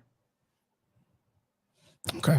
Because this is like, you know, yes, there's that underlying premise of blind faith, but it's also like a huge coming of age story, because like it's Paul growing up without his father, realizing that he has to like now lead, you know, his, not just his family and, you know, the planet, but when you find out what happens in the rest of the movie, dude, you're gonna find out that he's got a lot more responsibility after that.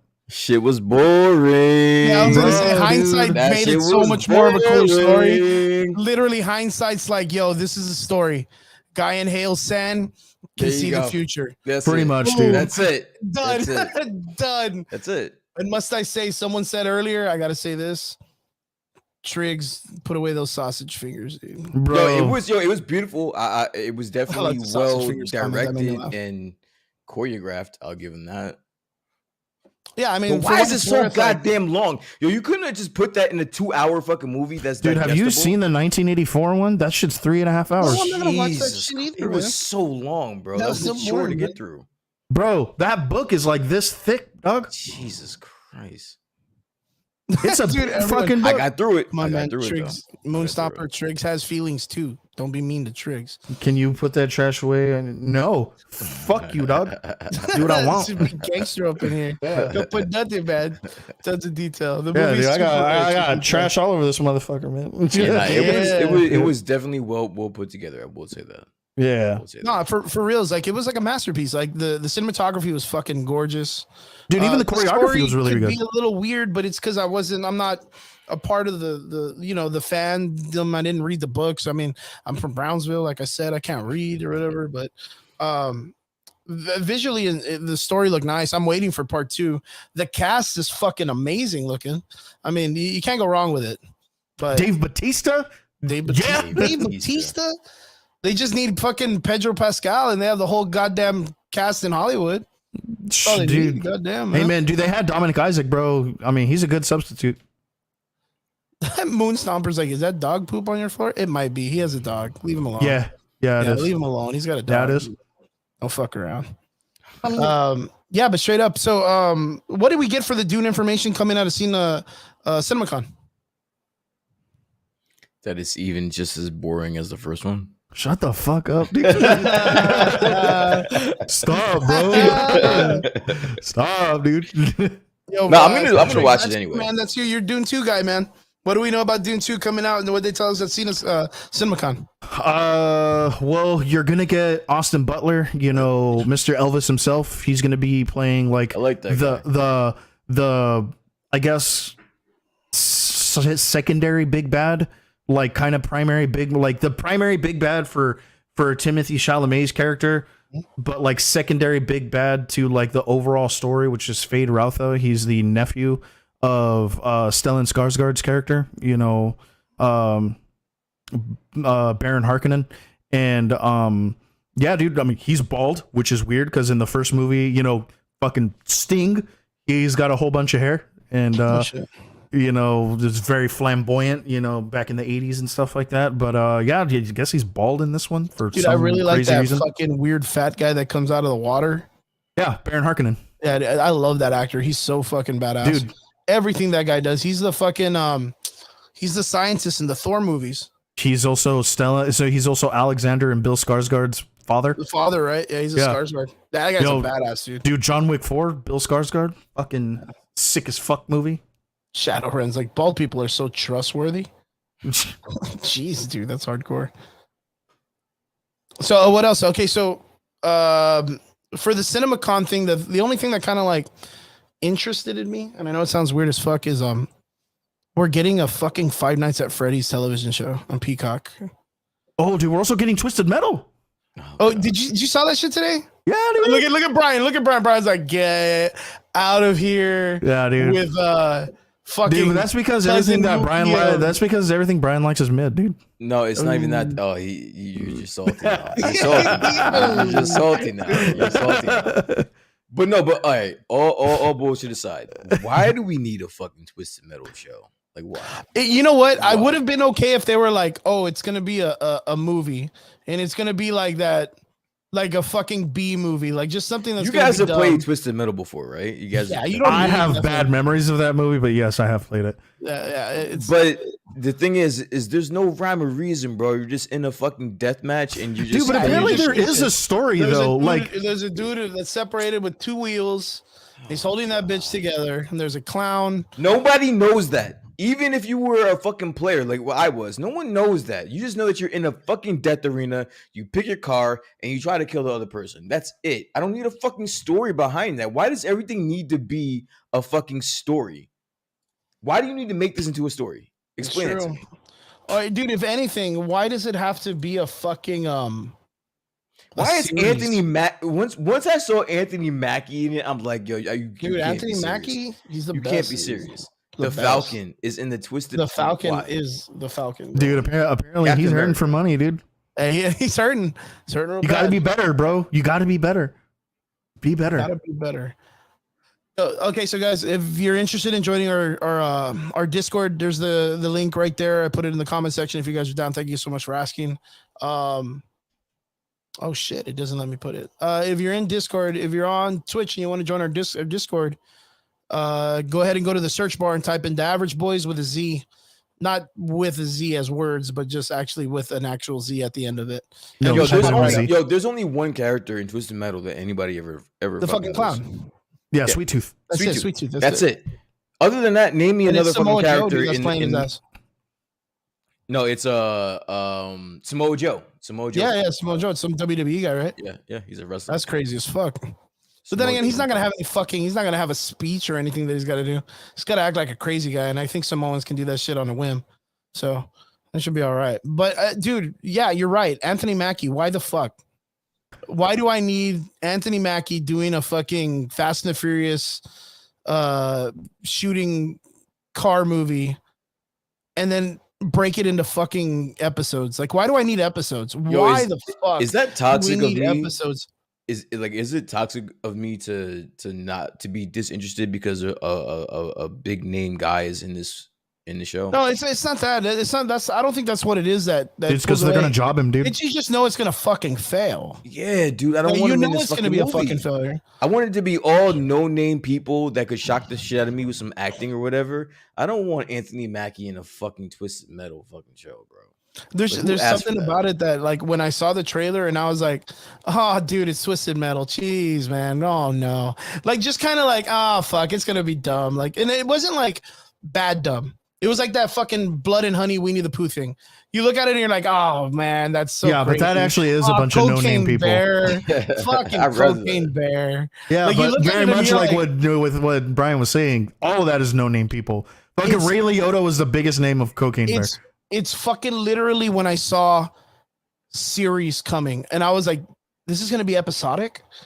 Why the fuck do I want to see Anthony Mackie every other week drive a car, shoot some bullets, and a dude holding two tires together?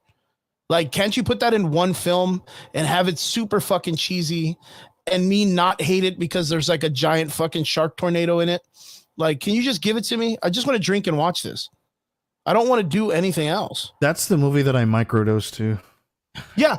As a matter of fact, that would be the movie you microdose to. That's exactly the type of movie.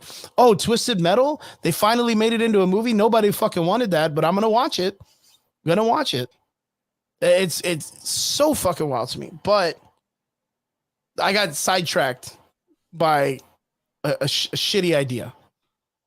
Five Nights at Freddy's is getting a TV series. Is there anybody in the comment section, I have to ask this, that's excited in some way to finally get a live action of Five Nights at Freddy's?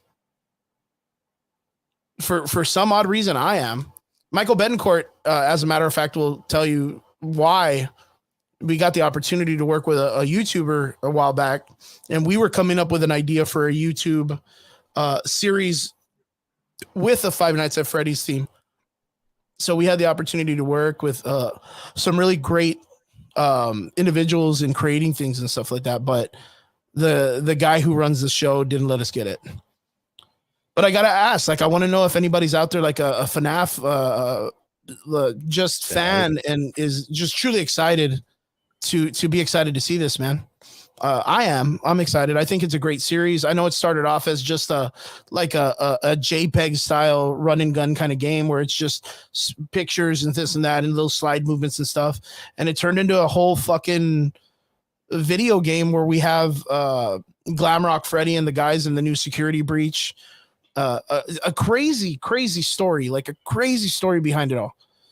And when you break it down and you really get into it, you find out that it deals with like serial killers and people who kill children. And like, that's the people that they attack. And they use the creatures to be like, let me put the children's bodies in the animatronics. And I think it's a cool fucking idea, man.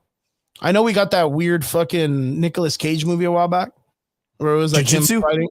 No. Fuck Jujutsu. That was even stupider. The one that he's fighting like animatronics.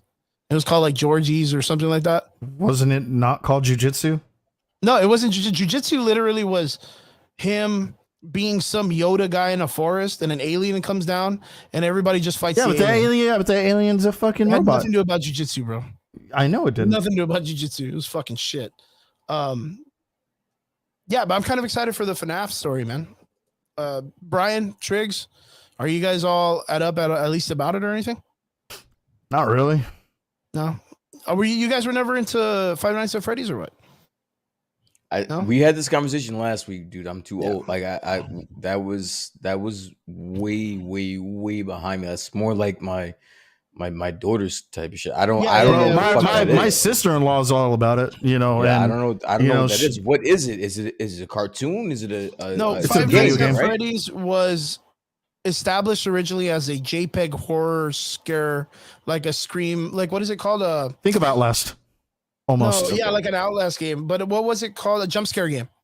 Okay. Like you would do certain, there were certain activities and certain puzzles you had to do. If you did it wrong, an image would pop up on the screen and scare the fuck out of you. Okay. And it was made super popular by YouTubers because a lot of them were playing it for streams to get scared. Markiplier was super famous for it. They would get fucking freaked out. And of course, the audience, which would be like around your daughter's age that do watch Markiplier, would watch him laugh at his failures and him getting scared and all this stuff, which encouraged people to play the game more, which then built the company. Okay. So, you know, in the sense of business, that's how it kind of flows. And that's where its fan base kind of built. But when it first started, it was pretty much just a game. Like it was just a click and play games, jump scares, and that's it. So was this marketed towards adults or kids? Kids, teenagers. Yeah, mid. I would say mid. Okay. I would say like it's like teenagers. Yeah. All right. But you know, of course, like then adults started playing it, and then the jump scares would freak the shit out of the adults. You know, getting scared isn't fucking, it's universal. It doesn't matter what age you are. You know, if you get fucking scared when you're watching some fucking game or some movie or shit like that, this game will freak you out. So and it's just a cool thing to just waste time. It's just a video game. Gotcha. It wasn't until like the second game that came out where you could see that the person cleaned up the operating system of the video game itself, and then started establishing that there was a story behind this, that the person that you are in the game is a different person. The characters have all these different backstories. There's little mini games that deal with like children's birthday parties, and you hear about the Bite of 85. Yeah, I don't feel so bad because the comments aren't tearing me up for not knowing what 5 Yeah, Nights like at it's Freddy's not one of those games. Like it's kind of like you have to play it to be a fan. Okay. Like you kind of have to be a part of it, but it's got such a fan base behind it that it's pretty amazing. Like, it's a cult classic, sort of like the really niche fan base. Yeah. It's like the same dudes that like the Scream movies or the Chucky movies or all that stuff. Like, why would you watch it if you know it's corny? Well, it's because you're just a fan of it. You're a fan of that franchise. You're a fan of how they do their things and stuff like that. You know, the idea of animatronics growing up were always kind of scary to children. You'd go to like the Chuck E. Cheese's and all that place, and you'd see these things, and they kind of freak you out a little bit. But Willy's Wonderland. Fuck, dude. There you go. Nicolas Cage made a movie where he literally beats the fuck out of a bunch of animatronics. It's him cleaning up the fucking arcade, and then at night he just beats the fuck out of these things because they're trying to kill people. It's really funny, but it's literally Nicolas Cage versus FNAF. Like that's literally what it is. Yo, since we're on video games turning into movies, really quick. Did you guys hear that the new Street Fighter movie got directors? Like that's underway. What? We're getting a brand new Street Fighter movie, and the directors just got named. You're getting like a Scandinavian USA Guile. Listen, like as long as it's heavy. honestly, as long as it's not fucking Jean-Claude Van Damme, I'm great. He was the best Guile, dude. Yes, the best American soldier. And Michael, they're brothers. Danny and Michael Filippo. Yes, they have been chosen to direct the new Street Fighter movie that's coming out soon.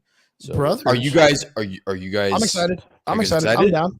Yeah, well, for Street Fighter. Last time we, honestly, every time there's siblings doing movies, they usually end up pretty well. The Matrix, those are brothers and sisters now. Yeah, the Russos. I know that you don't like them, but I mean they pay out. And you know, just saying. Yep, you do. They do. Yeah, I'm excited for it. Just hearing about it makes me excited. I mean, listen, it can't get any worse, right? Than the last. I mean, dude, and you want to know what? Like, Street Fighter, the first movie is like one of my favorite B movies. What? Yeah, Raul Julia did such an amazing job. Like all the cast did so good. The fucking the atrocity they did with Ken and Ryu being thieves. Kylie Minogue. Yeah, dude. I mean, fucking Kylie Minogue's in it. She's like, her butt is a national. Dude. Honestly, if you think about it, Chun-Li, Ken, and Ryu, dude. Chun-Li, Ken, and Ryu were probably the only characters, although they were horribly done. Were kind of like Ming-Na Wen, Chun-Li did amazing. That chick's still doing great things. Like she's in the fucking Mandalorian, you know. Chun-Li, Ken, and Ryu are probably the only kind of sticking to the storyline, kind of, sort of, where like Ken and Ryu had that brother rivalry, that rivalry, whatever. And then Chun-Li, like you said, she did a fucking phenomenal job. Other than that, everybody else, like, it was just a fucking atrocity. Yeah, it was pretty bad. I think the guy that played Zangief was funny as fuck. He had his moments. Yeah, he was really funny, dude. And then they did that whole like kaiju Godzilla thing when him and E Honda are fighting. Yeah, I mean, it was a funny B-rated movie. Like, that's the kind of movie I want fucking Twisted Metal to be. You know what I mean? That's it. It's got to just make fun of itself, right? Yeah, but more to the point. And granted, that like they weren't quite as big back then. Though those are named stars, though. Yeah, you know, Jean-Claude Van Damme had a name back then. Yeah. And with the Twisted Metal thing, don't hire Anthony Mackie if you're gonna give me just some zangy off the wall shit. Don't do that, because now I'm pissed, dude. But you know, here's the thing: Anthony Mackie does these weird B-level indie movies for like funsies. Dude, have you seen some of the shit that he's put up for Netflix? I've watched some. Listen, I'm a huge fan of Anthony Mackie. I've been watching his movies since She Hate Me. If you guys have never watched that movie, She Hate Me is a really good fucking movie. Dude, watch that fucking movie, and that's the first movie I saw Anthony Mackie in. He did a great job. And for my first one, granted, he didn't speak the whole time, is 8 Mile. 8 Mile. Yeah, he was in 8 Mile too. He was in fucking 8 Mile.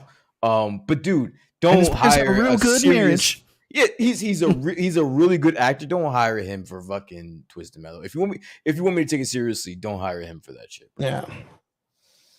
Damn, bro. Moonstomper said that he's mad, dude. That's amazing, dude. Damien Chapa, dude. No, he was fucking. He was Ken. Damien Chapa, a Mexican, and he was also in Blood In, Blood Out. I've actually met Damien Chapa. Yeah, that's so wild, man. That's so cool. Yeah, well, I'm super excited. Favorite. Hold on 1 second, guys. Your favorite Street Fighter character? Who is it? Ken. Akuma. Ken. Okay. Akuma. Yeah, I literally have him tattooed on my arm. Yeah. I have Akuma right here, and then I have Mr. Karate from King of Fighters. Yeah. So, my two favorite characters. Laugh or not, listen, Chun-Li. Dude, Chun-Li's a fucking goat, though, dude. She's the one, bro. She's the one. She's the answer. She's the player. Street Fighter, the animated film, has one of the greatest and most smoothest animated fight scene, and that is Chun-Li versus Vega. Oh, dude, that's a good fight. Yes, that's it. Yeah, okay. And that literally, to this day, is one of the greatest animated fights in anime history. But that whole show was fucking amazing. A lot of people actually, honestly, to me, I want to say, as far as Street Fighter is concerned, I'd really have to say it's the Ryu versus Zangief fight. Yeah. I was gonna say there's a lot of good fights. There's a lot of there's the M Bison fight that was fucking amazing. There's a lot of fights in the animated series that were fucking great. That came on what, like, was 95 or something like that. That was HBO. I think that was HBO. Yeah, HBO, dude, that's early 90s. That was HBO that came out with that, and those fights were fucking they were amazing back then, dude. I remember watching, like, when that movie first came out, the first scene where you get to finally see that Ryu and Sagat fight in the field and the thunder and the fucking and you hear the fucking dragon uppercut punch slice him in the chest, and like just all was that it a movie or was it a show? I thought it was a show. It was a movie. That was an animated. There was an animated show at the same time.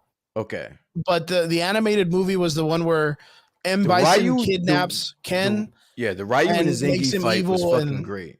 Yeah, but straight up to this day, the Street Fighter Chun-Li Vega fight when they're in the bedroom, and Yes. Chun-Li's like jumping off walls, and Vega's trying to like kill her. Like to this day, it's still one of the greatest fighting animations like in animation history. So fucking cool. So fucking cool. But yeah, so tell us more. So when is this? I didn't even know they were doing another Street I Fighter forgot that it was coming, honestly. Yeah. I forgot that it was coming. It's full steam ahead. And honestly, I just need to be better than this this most recent Mortal Kombat. It was not hard. I was so upset from the most recent Mortal Kombat. I honestly I'm not watching this next one. I'm done. So you're not excited for the Mortal? So you didn't like the new Mortal Kombat movie? No, not at all. Wow, that's I did. crazy. Yo, Shadow and Lonely. Wait, you said you did? Fuck Yeah, I liked for it. Arcane. I didn't like it at yeah, all. Arcane was so good. Arcane was fucking awesome. I thought it was all right, dude. The Mortal Kombat movie. I mean, No, he's talking about the one with the brand new one. The yeah, brand new I one. mean, I wasn't a big fucking fan of them introducing that new character guy. I think that they had like already a Cole? good. I Yeah, forgot Cole. his name. The one that just gets armor on his shit. Yeah, Cole. Yeah, Cole. I was like, I have a friend of mine. He's actually Where his the trainer. fuck is Johnny Cage at in the whole fucking movie, Yeah, no bro? shit. Like, He's you know at the what I very mean? end, Like, bro. I don't care. I don't want to see another movie where I gotta wait for him. He's an original. If you're Put him in brain his, dead, put him in the fucking movie, bro. Dude, but you know wasn't- I what? mean, it You know wasn't what kind of made crazy. me mad, dude, is in the second movie of like the good Mortal Kombat movies. I say good very loosely, but dude, they jobbed him, bro. He fucking dies in the first 2 minutes. Oh yeah, no shit. Dude, he was a straight Lonely's jobber. Like, when are you getting Andrew Tate on your podcast? So 6 weeks after Never. Yeah, probably not. He's not gonna happen. Chris would have him on. Yeah, I mean, if you ever wanted to talk about something, I'd bring him on the show. It'd be fun as fuck. So We they would can have tell us no off the If you same ever wanted to relation. chat, you know what I mean? If you ever wanted to call up, you know what I mean? I'll call No, out, but you we know, would have put him no on. relation. That guy would just hate being on our That podcast. would be a fucking He'd be like, great interview. You guys play video games? I'm so above that, or whatever. Oh, you guys Yeah. fucking you Well, don't have a what color is your I'm so Bugatti? above that. Your Bugatti. I'm like, bro, I drive a fucking a fucking Bugatti. Pontiac Sunbird or whatever, bro. Like, calm down. It's the Fuck top that guy, G. top G. Fuck that guy. He's my top G. Yeah, dude. Dude, I'll have Aiden Ross on before I get Who's that? Who's Yeah, Andrew Aiden Tate. Ross? his like #1 simp. I don't know who that is. Aiden I didn't Ross, even know he had a he's a YouTuber, right? He's Yeah. got like Who also just got Brian, banned from you Twitch. excuse Andrew Tate for views like you excuse Ezra Miller, and quite frankly, that's weird. Damn, Moonstomper out here just throwing shade at everybody, man. One moment is about dudes getting arrested, parents getting arrested with Sausage fingers and sausage fingers and everything, man. So all right, so Hey, John, how you John, doing, brother? John specifically quotes how that movie is. The most recent Mortal Kombat is just all backstory, dude. I'm not watching Mortal Kombat for fucking backstory, bro. But it needs backstory. It needs to be understood. Why? Like, Why? Because why the fuck are they fighting in the first place? When you play fucking Mortal Kombat, did you really give a shit about the fucking story, bro? Hell yeah. Hell I yeah. wanna know- first off, there's a bunch of fucking weird motherfuckers, and then chicks Yo, with bro, forearms put your and- quarter in, and let's dance, bro. That's it. There's no story. I don't care Let's about the story, dance. bro. Bro, that's because you're not Put a your real gamer, quarter in. dog. That's because you're I'm not a real gamer, You know dog. what? Fuck it. No, I don't you care. can't. I don't care. Yo. Like, I was at the bowling alleys. I was at the fucking arcades. Put your quarter in. I don't care. Yo, Brian, where you can't bring fucking- that shit about Street Fighter being Fuck one of all the that greatest shit, stories, bro. and then come in and say Mortal Kombat can't have a Listen. story. You cannot do that. No. It's the can't- same shit. They can't get it straight. So you know what? Fucking stop doing it. Just give me a fucking movie where there's nothing but fighting. It's so crazy because a lot of people don't know original- that the fucking video game of Mortal Kombat, that when they released it and they got to like game 3, they were like, "Man, we fucked up. Who we need to the do, fuck was we need to asking go for back that in time." movie? Who was asking for a Mortal Kombat movie? Like, who was asking for that? Same people asking for fucking Twisted Metal. No one was fucking asking for that, and no one was asking for fucking Twisted Metal, bro. Same ones No one asking was for asking for fucking either one of these Fast movies, and the bro. 5 3 through 10. Now I you're was in gonna the bore military. me to I'll be right. death. Now you're gonna bore me to death with some fucking movie fucking. I'm sorry, I'm cursing a lot. But you're gonna give me this movie edited story that's in a video game Yeah. that no one gives a fuck about. Dude, Fast 12. let's just fucking fight, bro. Yeah, and you know what's crazy? Like John says that the new story established more of the backstory, right? The new movie. I'm not a But gamer. the old Who gives movie, a fuck? It's the Mortal old Kombat. Mortal Who cares, Kombat bro? 2, the old Mortal Kombat 1 and 2 just put the story out there real normal. They were like, yeah, here's Shang Tsung. It's gonna suck this dude's soul, and Liu Kang's gonna be sad. No, and it's like Liu Kang's like, what do I do now? What story are you making with that? Who cares? Do you remember the old movie, dude? The Mortal Kombat movie? You remember how fast everything was? Like, hey, Liu Kang, go train. You're gonna learn some shit. All right, bet. And then he fucking goes, does some shit, learns how to throw some shit. All right, go fight that dude. Like, it was just simple. Hey, we're gonna go to an island. We're gonna get on a boat. We're gonna fight these ninjas in the fucking dock real quick, and then we're gonna stop you. And then be like, all right, when we land, you're gonna fight this dude in the sand, and then Liu Kang's gonna fall in love with the queen or whatever. Like, it was so fucking blood sport all over again. It was The Quest. It was all those fucking Van Damme movies back in the day. I think that made it fantastic, dude. I think that made it fucking fantastic. It was so fast, and I think it's missing that. It's missing that in these new movies because these new movies take themselves way too fucking serious. Yeah.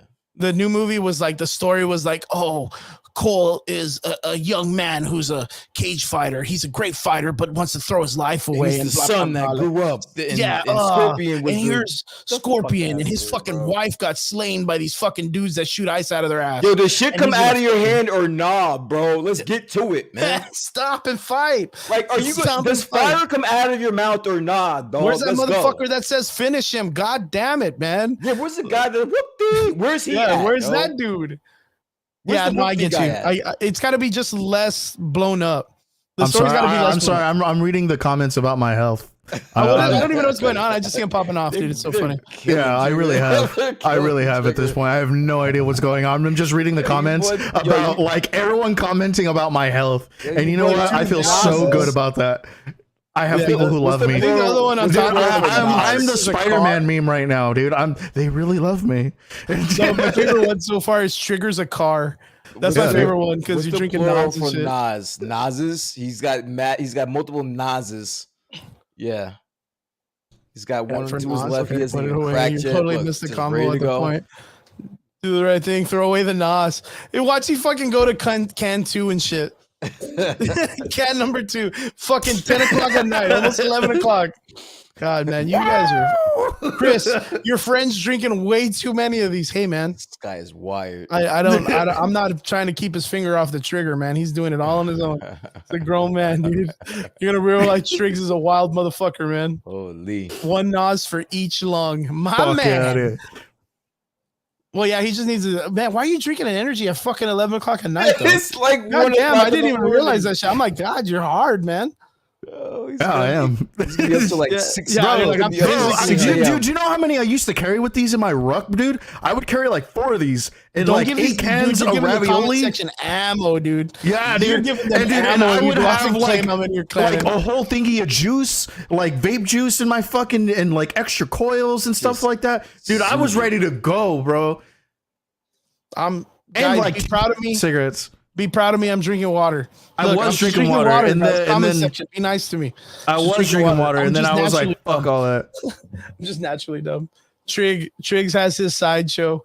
Trigger, all of those things you're explaining are why you'll die young. Don't be mean. Probably. Stomp. I'm gonna live forever, dude. Mean. Don't be a mean person. That water's old for show.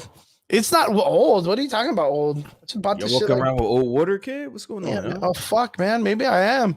These people know a lot of shit, man. Maybe I am. I don't know. I hate drinking old water. Water. So, is that it for the week? Do we have anything else to talk about in the week? No, that's pretty much it. I mean, what about Survivor? Oh, you know what? As a matter of fact, I'm going to give you guys the table. Guys, I know you're probably more excited about this than I am because you guys played the first game. I have not, and you guys are super excited about this. Cal Kestis, though, is a fucking G, and I hope that he is involved in the fucking movie later. But guys, tell us about Jedi Survivor and what's making it exciting and what you guys are excited for. Triggs, I wanna defer to you. I know that you've been playing this game a lot longer than I've actually had it since it came out, but I want your thoughts on this. The gameplay is out. It's been revealed. I don't know if you have the game. I have not. Well. I'm probably gonna buy it later tonight. Okay. Yeah. Okay. Good shit. What are your thoughts so far? So first and foremost, I really thought that they were just gonna end the first one there, because the way that they ended the first game is like he has the list of the Jedi Padawans and he does nothing with it, right? Yeah. He just has the list and he goes off and he's gonna go find them, right? But then we have like 2, and it seems like he's actually going to go try and find them to try and rebuild the Jedi Order. And then like there's this like weird pod clone thing that I guess we're also going to have to contend with. Yeah. But what I've been really, really excited about is the lightsaber combat. Like, I thought the combat in Fallen Order was fucking A1. And on top of that, like, it also has the game mechanics of a Souls-like game, you know? Mm-hmm. And I'm a huge fan of Souls-like games. So, I'm really, really excited to, like, play this game. My only thing is that, like, apparently people on PC, which is what I'm going to be getting it, have been just review bombing the shit out of it on Steam because, like, apparently it's really janky on computers. Really? Yeah. Comment from Hindsight. Is that the Nos talking? Probably. Moonstomper asks, does anyone think that he's talking really, really fast? Listen. I don't know what it is about the gameplay, but I'm extremely excited about playing this game. I'm also going to be downloading it tonight. I'm still I'm replaying Fallen Order just to get recapped, so the gameplay is not that foreign to me. But dude, like everything looks great. Everything looks good. Dude, and I'm just so like, shocked. There's also like pistol. Like, you know, you also have like a blaster. I was gonna ask. I was literally gonna ask that because I mean they released a cool little trailer snippet, with with the actors that Mark Hamill and this guy kind of like talking about the Force and blah blah blah, and then all of a sudden you see Mark Hamill playing the game, and then he's telling him about open it up, it does this, it's a bow staff, it's this. In the first game, Fallen Order, right? Fallen Order that's the first game title, right? Yep. Did he already have this like collapsible style weapon that's like universal, or is it something that's only going to be in this game and that's why everybody's kind of excited about it? No. So tell me about it. Brian, do you want to? I was gonna say no, he does not. He does not have that in this game, but it's a whole journey about like his weaponry in the first game and just him basically it's him finding himself. And that's what you're doing in the first game. This whole second game is going to be something completely new. There's going to be a whole new game, like a fight style, like there is as an evolution to what we already know. So I just wanted to get recapped, and I'm still playing it right now. But it looks like this game is gonna like advance what we're already aware of as of right now. Yo, Hindsight asks a good question. Do you guys think this game is literally worth the $70? I'm going to want to believe that it is because I was really invested in Fallen Order. And to kind of answer your question, Chris, with the whole lightsaber thing. Yeah. I'm really I love the way that to kind of harp on what Brian was saying, how it's the journey of like, because he was just a Padawan when all this happened. When Order 66 happened, he was just a Padawan, and his lightsaber was damaged. You know, like he was given a lightsaber by his master. It was damaged, but it was still functional. So like he throughout the game, throughout the journey, not only does he repair it, he also expands upon it. And that expansion upon it is prevalent to the fact that he's expanding upon the knowledge that he has, you know, as a Padawan and learning how to be a Jedi Knight. Yeah. Oh, it's a cool story. Like it's a really I said off camera, the game is very daunting. You're hopping between the same planets over and over again, which is it's weird, but it's a great story and it's beautifully done. It's really a beautiful game. Do you guys feel like there's any correlation to the way that they had like the Rebel story with Ezra Bridges and Cal Kestis to where, because in that story he has his lightsaber broken after it's built by pieces from his crew, right? From the crew that he's a part of. And then later on, when he becomes a little bit older, he does go back and build his lightsaber. Do you feel like there's a strong connection with this character and that story of Ezra Bridges? Or do you feel like when he does create his weapon, since this guy is taught by not just one, but by many Jedi Masters and takes impressions from all of them, that's the reason why he can, since he himself as a Padawan survived in the rigid aspects of like Order 66, that since he can kind of adapt, his weapon adapts with him? Is that kind of like the concept we're going with? A little bit. Yeah, I think we're way too into it. I don't think they even thought that into it, to be honest with you. I don't think it's that, but I do think that from the time that you meet Cal Kestis, it's basically a journey of him coming into his own and coming to grips with the Force and what the Force does to people, what it does to you, what it does to people around you. People can be Jedis and not be Jedis, and like I never heard that. I wasn't a fan of the novels, whatever. So I never heard of a Jedi that could just not be a Jedi one day. Like I didn't realize that was a thing, and until I played that game, and yeah, it's just an eye opener and a refresher to what the world of the Jedi looks like. And I think they're gonna harp on that.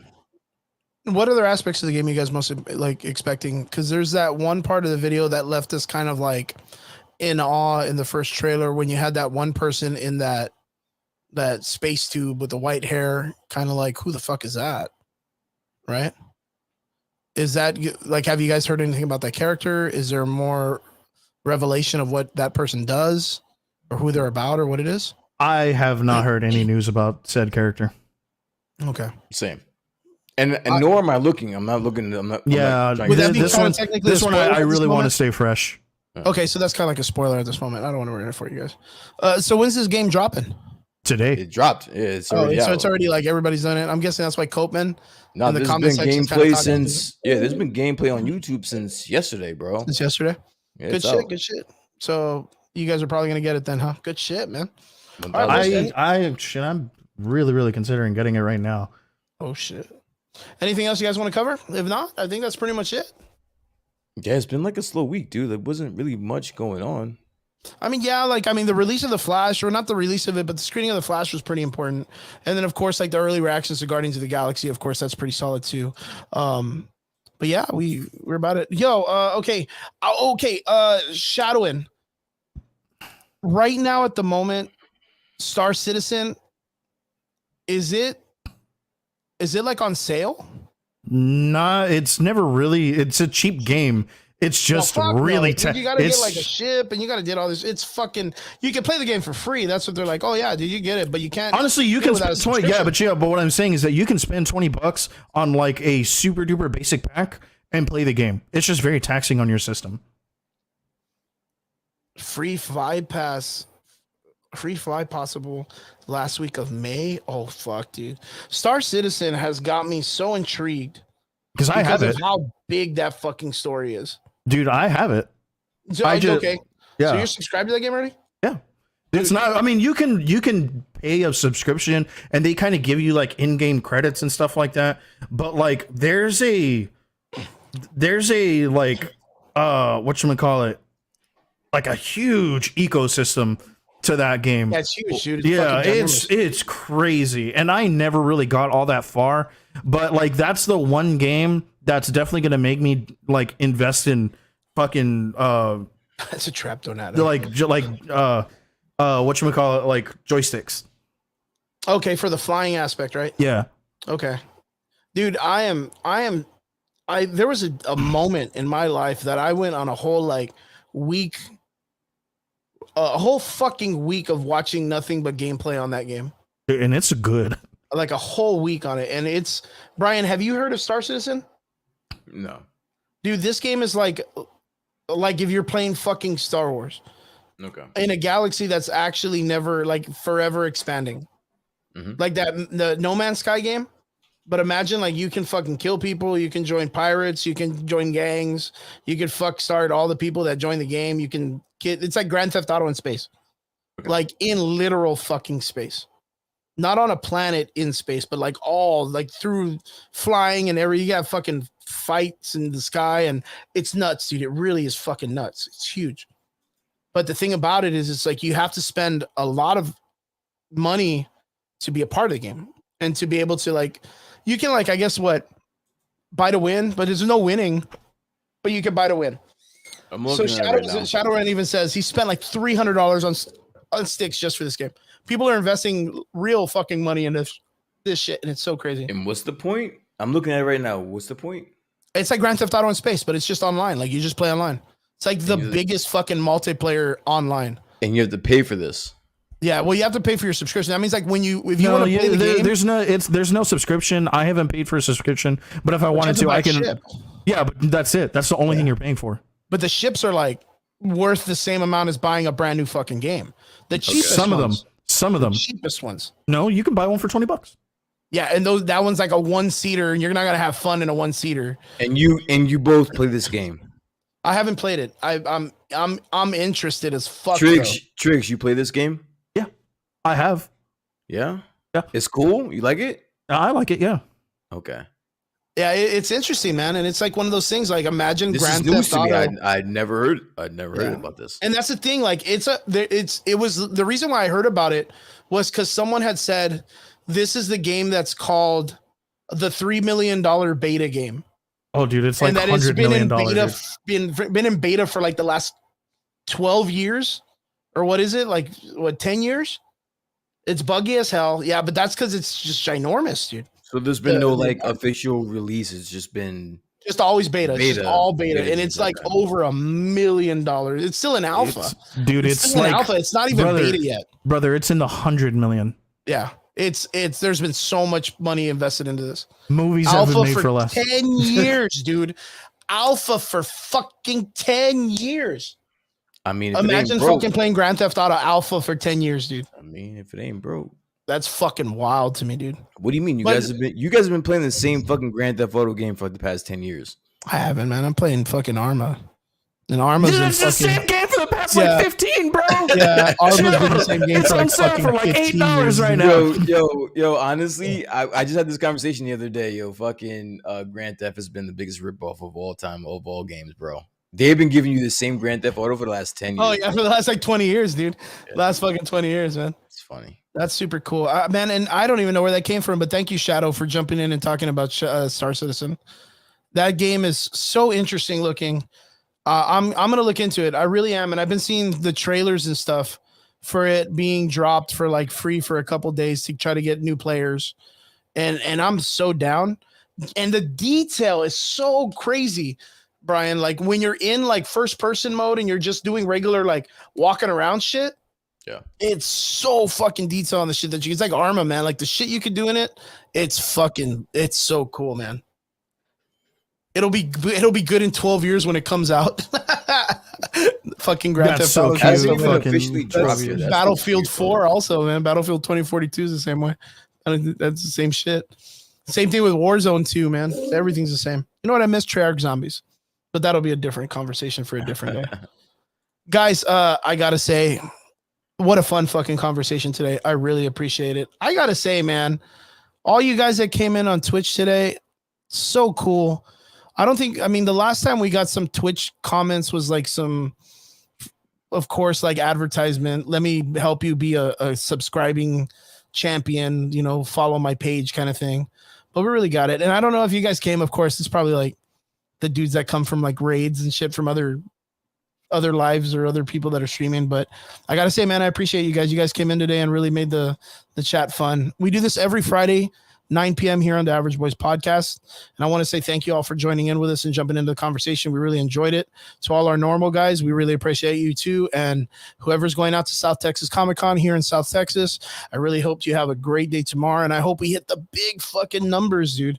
Last year we hit up to 19 to 20,000 people in one day. So here's to Ramsey. Hopefully that we get it tomorrow. And not only that, they're doing outdoor concerts and 40 Caliber Kiss is playing. And so Sonic Boom. So it's going to be a fucking awesome time tomorrow. I just want to say thank you guys for jumping in the comment section. Boys, I want to say thank you for jumping in too, man. I appreciate both of you. Trigger in the comment section, Shadow Owen 925 says, hit him up if you ever want to play or something on Star Citizen. Indeed, man. Thank you so much, man. Let me add you on the Twitchers. Yeah, Shadowrun. Thank you so much, man, for jumping in. You're gonna have a literal play along with Triggs in a little bit, right, man. Boys, Brian, what are you up for this weekend, man? Nothing. I'm just hanging out. I was supposed to work tomorrow, but that's not gonna happen. So we're just. I was supposed to as well, and thankfully, that's also not happening. Just gonna chill. And I was gonna ask, like, how's that storm over there in Jersey? Like, is it bad or is it just? I guess it cleared up now. We're good. You're good. No problem. Yeah, we didn't get any bumps, man. So thank God. Thank God for that, man. Thank God you guys are safe because the weather's been fucking crazy all over the place, man. Been crazy all over the place. Tricks, what do you got planned for this weekend? Up in the Austin area? Very much like Brian. I was actually supposed to work tomorrow morning, but the account that I was gonna go see actually just got moved. Which one kind of sucks, but two, I don't have to wake up at 8 a.m. So awesome for that. And probably gonna go play some Scum in a little bit. Very cool. Guys and girls in the comment section, I want to say thank you guys so much for tuning in with us.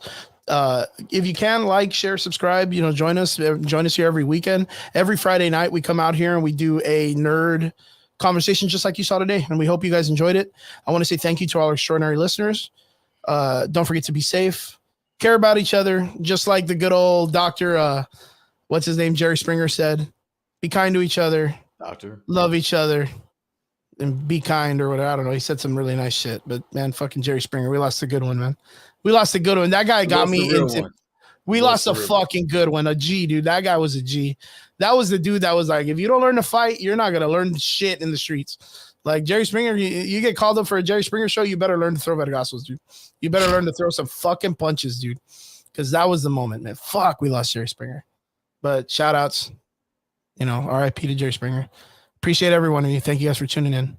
We'll see you guys again here next Friday on Live on the Average Boys podcast, every Friday night. Thank you guys. Laters.